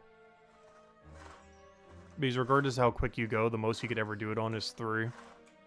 Even if you're tick perfect, you will only be able to get it on 3. Because there's enough downtime in there where you'll never be able to get the 4th.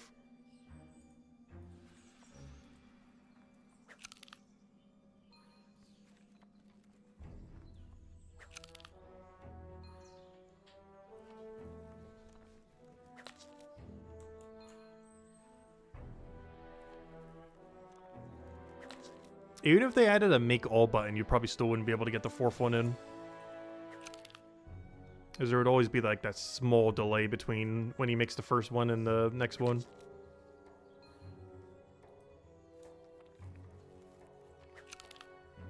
Or even half a second of delay would make it so you wouldn't be able to do it. because it's exactly 30 seconds on the dot. The fix for that would be a slightly broken one, but the fix for it would make it so making an item only requires like 25 to 28 seconds to create, while also adding a make all button. But of course that would speed up the skill. I don't feel like it would be that broken though. They really need a buff all production skills. It was something I was hoping that the combat merge would end up doing, but then they kind of like nerfed all the values down. Because originally it was actually going to be pretty decent, but then they nerfed it, then they nerfed it again, then they nerfed it again, then they nerfed it again, and by the time it came out, I think there's some situations where you're actually making less money in the current system compared to before. At least if you were right at the threshold. Like if you were previously at around like 190 to about 220 for production skill, that range 100% made more money before the update than now. Without a shadow of a doubt. At the really low level range and the really high level range, I think it's a bit more evened out. But due to the new rarity curve compared to the old rarity curve, yeah, you make less money there. Which where a lot of people tend to stop anyways. Like around, you know, like the 200-ish area. But that area actually makes less money now compared to what it originally did. The impact is less noticeable at the low and high range though.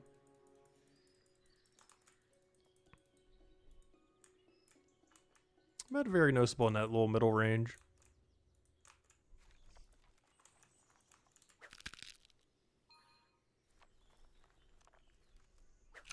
Alright, 4th level to go. Honestly, at this point, we're sure I need to put one more knowledge meter in there. Because the rest will just come from the ones we grab out the ground. And then we'll go test the rake. The moment of truth. I'm not sure who this information would be relevant to, though. Because I'm not going to be using it. I guess my AFK accounts might be able to. Because, yeah, there's only 5 coins that you ever have to do as an AFK activity. 3 of which seem to be pre-200, so they're not even that relevant unless you're doing on an alt. Because the only 2 post-200, I believe, are the 216 that we're about to test right now, or soon, and the 401. I don't know, the difference between them affecting it and not affecting it is huge for if you are going for the 500 Gatherer grind, though. Is if you do wish to utilize them and having tool upgrade, be able to go like 20% quicker or 25% quicker, so that's a lot of extra XP on an AFK activity compared to having none.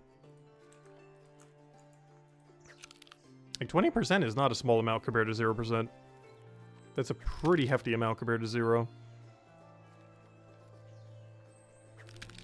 It's one of the reasons why Fishing Venture is so good. Because every other venture has 0% bonus. And this will have 15% once we get the other thing for it.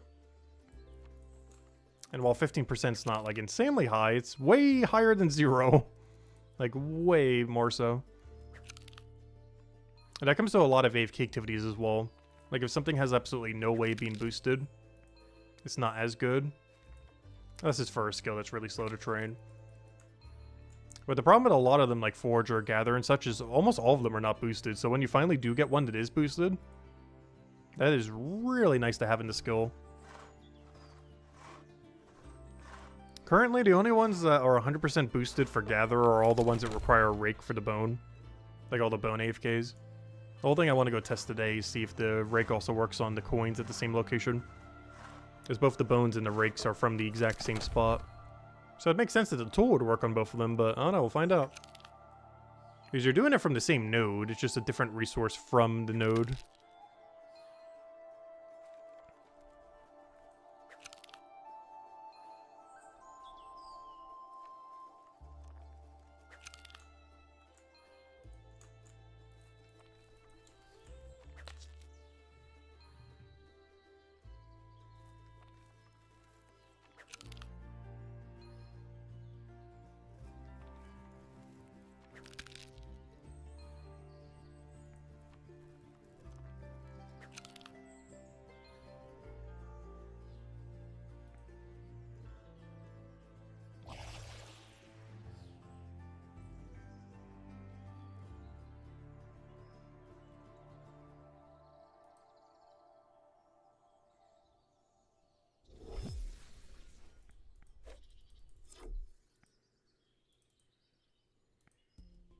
But I have to say, after not doing this for a while, this is so relaxing.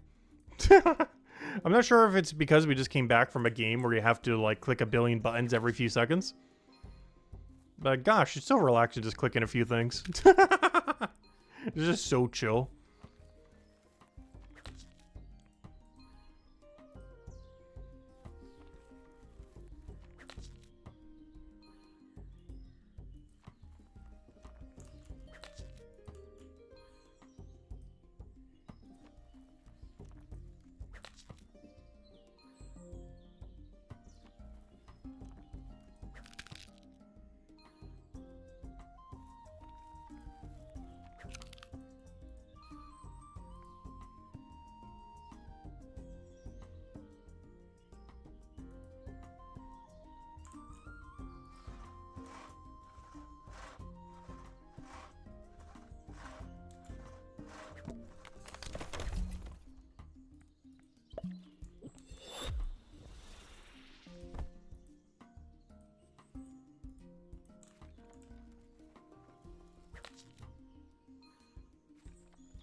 Alright, 338k. The knowledge helps us for what? Like 160 plus 5%. It's like 170 something. Now we just need to get like another 170 something from actually gathering everything.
You think we only have to do 2 more trips? We're nearly there. The trip after this trip, I believe, is 221. This one will be able to use the knowledge point, and the next one will be able to go get the last of the level in. Still got to get 3 more later, but that's a later issue. That is a later today issue to go solve. But it shall be done. One thing I want to go do later today too is go get Detective up while getting that last little bit of merchant that we need to go push it over. And given I have a clean bounties right now, that'd be the perfect time to go do it too. So I don't have any bounties in the way of anything. Nice clean bounty board. Ready for new tasks to go do.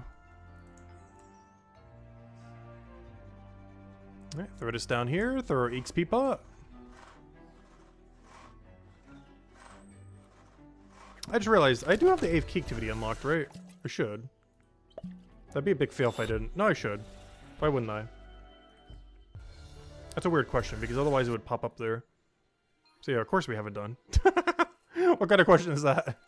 Otherwise it wouldn't be going all the way to the bottom like that. Yeah, why'd I think that? Oh wait, we're actually gonna be done this inventory? Huge if so. Let's go pay attention to the XP drop when we go to the other thingy then. The only problem is it's quite a walk away. That's fine.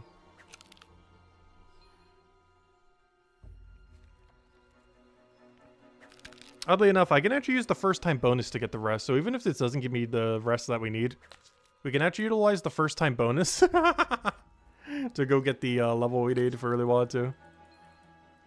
This first time bonus at this level range should be like 15, 20k or somewhere around there.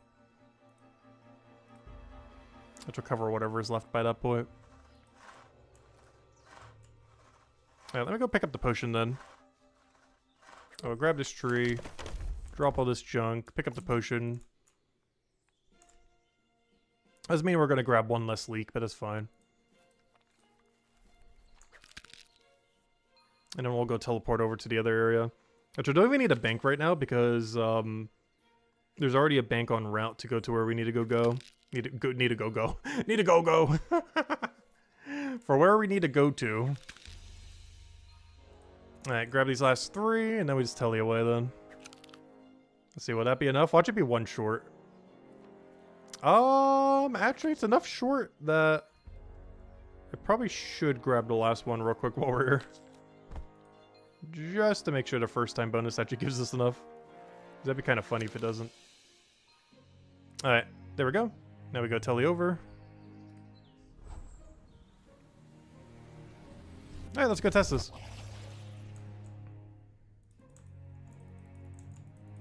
So we want to go test real quick to see what the EXP drop is from this activity. But then after we see what the EXP drop is for this activity, we gotta go see what it is compared to using a rake on it that's upgraded. With the extra 5%. Oh, it feels nice finally be able to test this. It's something I've been wanting to know for a little while. Even though it's relatively useless info. As it comes up so little. The only 2 times post 200 you use it is 216 and 401. If you even want to utilize that at all. Which we likely won't be because I want to do Clover at this level range. It would be good if you didn't want as many leaks though. If you were someone who didn't want as many leaks, I guess this info would be more relevant. Oh, oops, I forgot to go bank these. Let me go do that real quick. Hopefully these will still stay dead. Wanted to go bank these before we go check the thing. Here you go. Have all the leak. Thank you. Alright. Moment of truth. Show me the coin.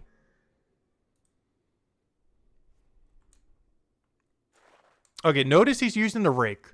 Notice very specifically, I am all. Notice he is using the rake tool. This is why I wanted to check. Let's see. Oh, the stream's trying to die on me. Stream, don't die yet. We're going for a few more minutes. Stop trying to die. 1487 is the number in question. There we go, rake. 1487. Now, here's the moment of truth. Actually, I'll wait till he finishes this one, I guess. Does getting the rake upgrade increase that from 1487 to a bigger number? Because that's the thing in question. Because if it doesn't, I should probably go turn that in as a bug report or something. Because it is 100% visually using a rake. So there's no reason why you shouldn't get boosted for it. Because that is very much raking right there. Alright, let me go get my upgrade. We gotta go over here. And let's see if this gives us our upgrade thingy. Oh, I could even sell this for 144 silver if I wanted to. The only purpose of this is to sell them, by the way. There's no other functionality to it other than sell.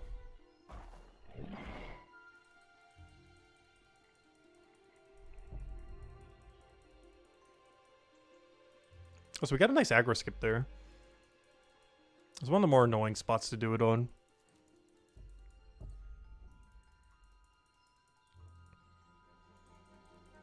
One rake, please. For the 1 point something gold variety, though we're going to need it eventually down the line. I don't need this upgrade in the short term other than testing exactly what we're testing right now. But in the long term, we will definitely be needing this rake a ton. Oddly enough, we don't need it again until level 280. But there we go. Alright, moment of truth. Now, actually, while I'm here, might as well sell the coins. Why not? Here we go. Alright, anyways. You gotta make up for that 1.3 gold we just spent. 144 copper at a time. Alright, let's go test it now. So this number, in theory, should be bigger than 1487. If it is not, then that is probably a bug and something they should fix. Because your character is 100% visually using the rake. And if it's visually using the rake, it should be giving you XP for using the rake. And if the game is doing that, but the wiki doesn't say that, then I'm not sure who we need to go contact to get the wiki fix.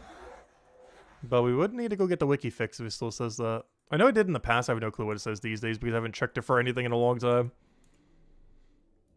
But let's go check.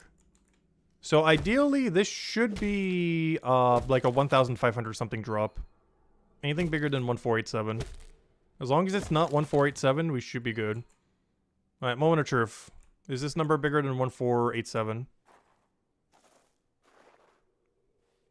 Because that means the XP of the rake is applying. If not, that means the XP of the rake is not applying, and that's a problem. You can even see the rake difference. We're using the higher rake, he's using the weaker rake. So you're definitely using a rake. It really just comes down to if the game is coded to actually utilize the XP rate for it. It is! Okay. Now let's check the wiki. Okay, the game 100% is applying rake bonus. Which means everything that gives you rake bonus in the current state of the game includes all the bones and all the coins that you ever get here. This is the only AFK activity for all of Gather that is worth doing. Because they are all boosted by your rake. So every single level that you see here is worth it. Mostly the ones over 200. Which includes 216, 288, 312. Oh, you could do 312 here? What is this? What is that resource? I can't even tell. Oh, Inkhorn and Ancient Inkhorn. Interesting. But yeah, sorry, there's actually a lot more ranges then. So you could use it 5 times post 200. 216, 288, 312, 401, and 473 are the only 5 times that are worth using the Gather AFK. As they're all boosted by something. In this case, your Rake. Everything else for all of Gather AFK is not boosted by anything. So if you're going to do one, only do one of those 5. Or if you're doing it on an alt, I guess these 7 are also applicable. But on a main account, just these 5 then. Are the only ones you would ever want to touch it on if you're going to. This allows you to skip leaks. This allows you to... This one's not that good because you get Bone Spike at the same time. Not sure what the other ones cover, really. But yeah, this one allows you to skip doing some leaks if you don't want as much cooking supplies as the first one there. But yeah, it does indeed work on it. Interesting. Alright, now moment of truth. Does it work on the... let me go check the wiki. Does the wiki still say it doesn't work? Or has it actually been updated in the last however long? Because I recall seeing the page a long while back saying that it doesn't. And it 100% does. I always thought that it would, but I've never had the opportunity to check until literally right now. But it 100% does apply. Let's go see if the wiki says. They've probably adjusted it by now. Where's all the AFK activities? Where are the AFK activities? Oh, here they are. Here we go. 216. It does not say if boosted by Rake or not anymore. Oh, they actually removed the info completely? Maybe the Rake itself says every single node that's used on. I'll go check. Yeah, the way that it's displayed on this page is different than it used to be in the past. Hand Rake. It doesn't even have a list of everything that it boosts. Let's see. If it is used to gather goat horns, ram horns, bone spikes, femur shards, it may be purchased from that. Hand Rake, yeah, it doesn't say anything about it anymore now. But yeah, 100%, the Hand Rake does boost every AFK activity only from this soil mound right here. So anything you see here. So ancient coins, all the ones that go into Bone Right, and whatever on earth the acorns are used for, which I think are just for money. I'm pretty sure just alternative money. I don't think they're ingredient or anything. There's like another money like the coin, I think. But all the bones that you see here are used for Bone Right AFK. For really weird ranges, though. You need like 288 to do like 104 Bone Right AFK. Like the first one and only one that does it for a post 200 is 473 Gather working on like 288 Bone Right. Like that 4 whatever Gather level is used for this AFK right here. This one. 245.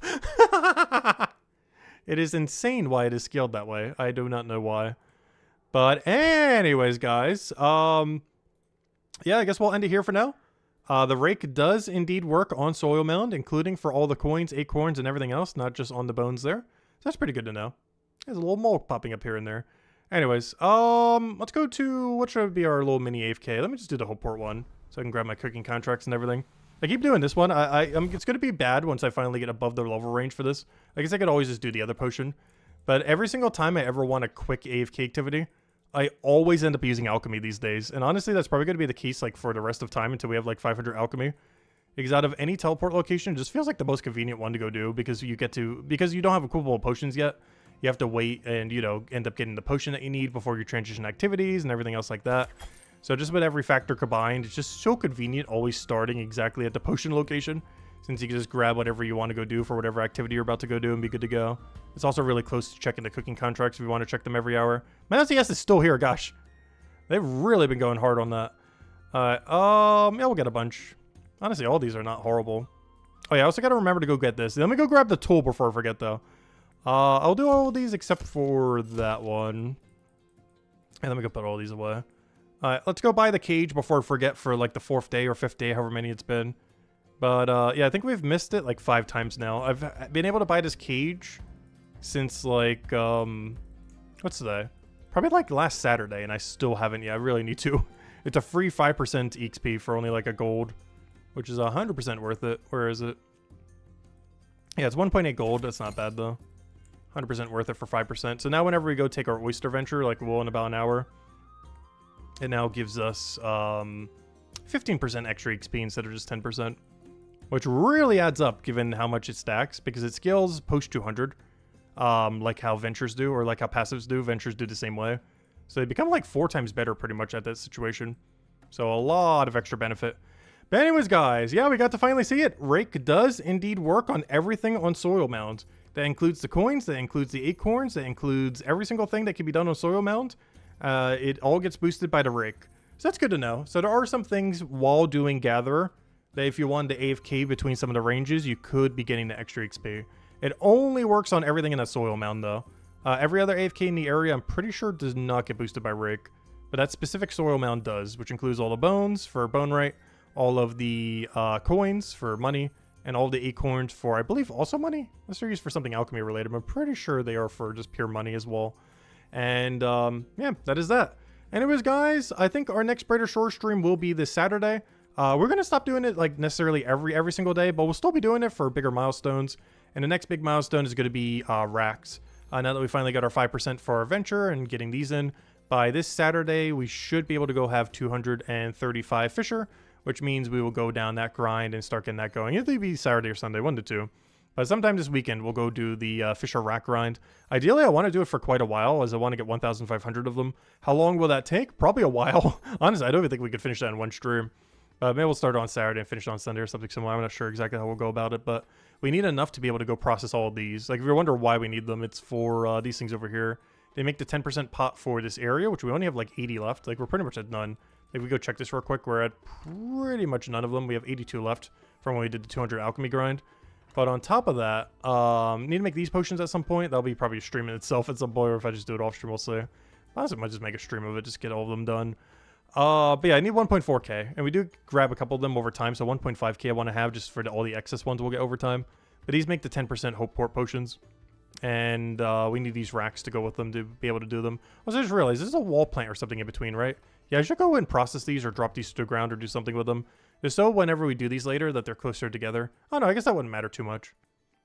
Because what are we doing? We'd have to do nettle, then rack. Yeah, never mind. It's fine as is.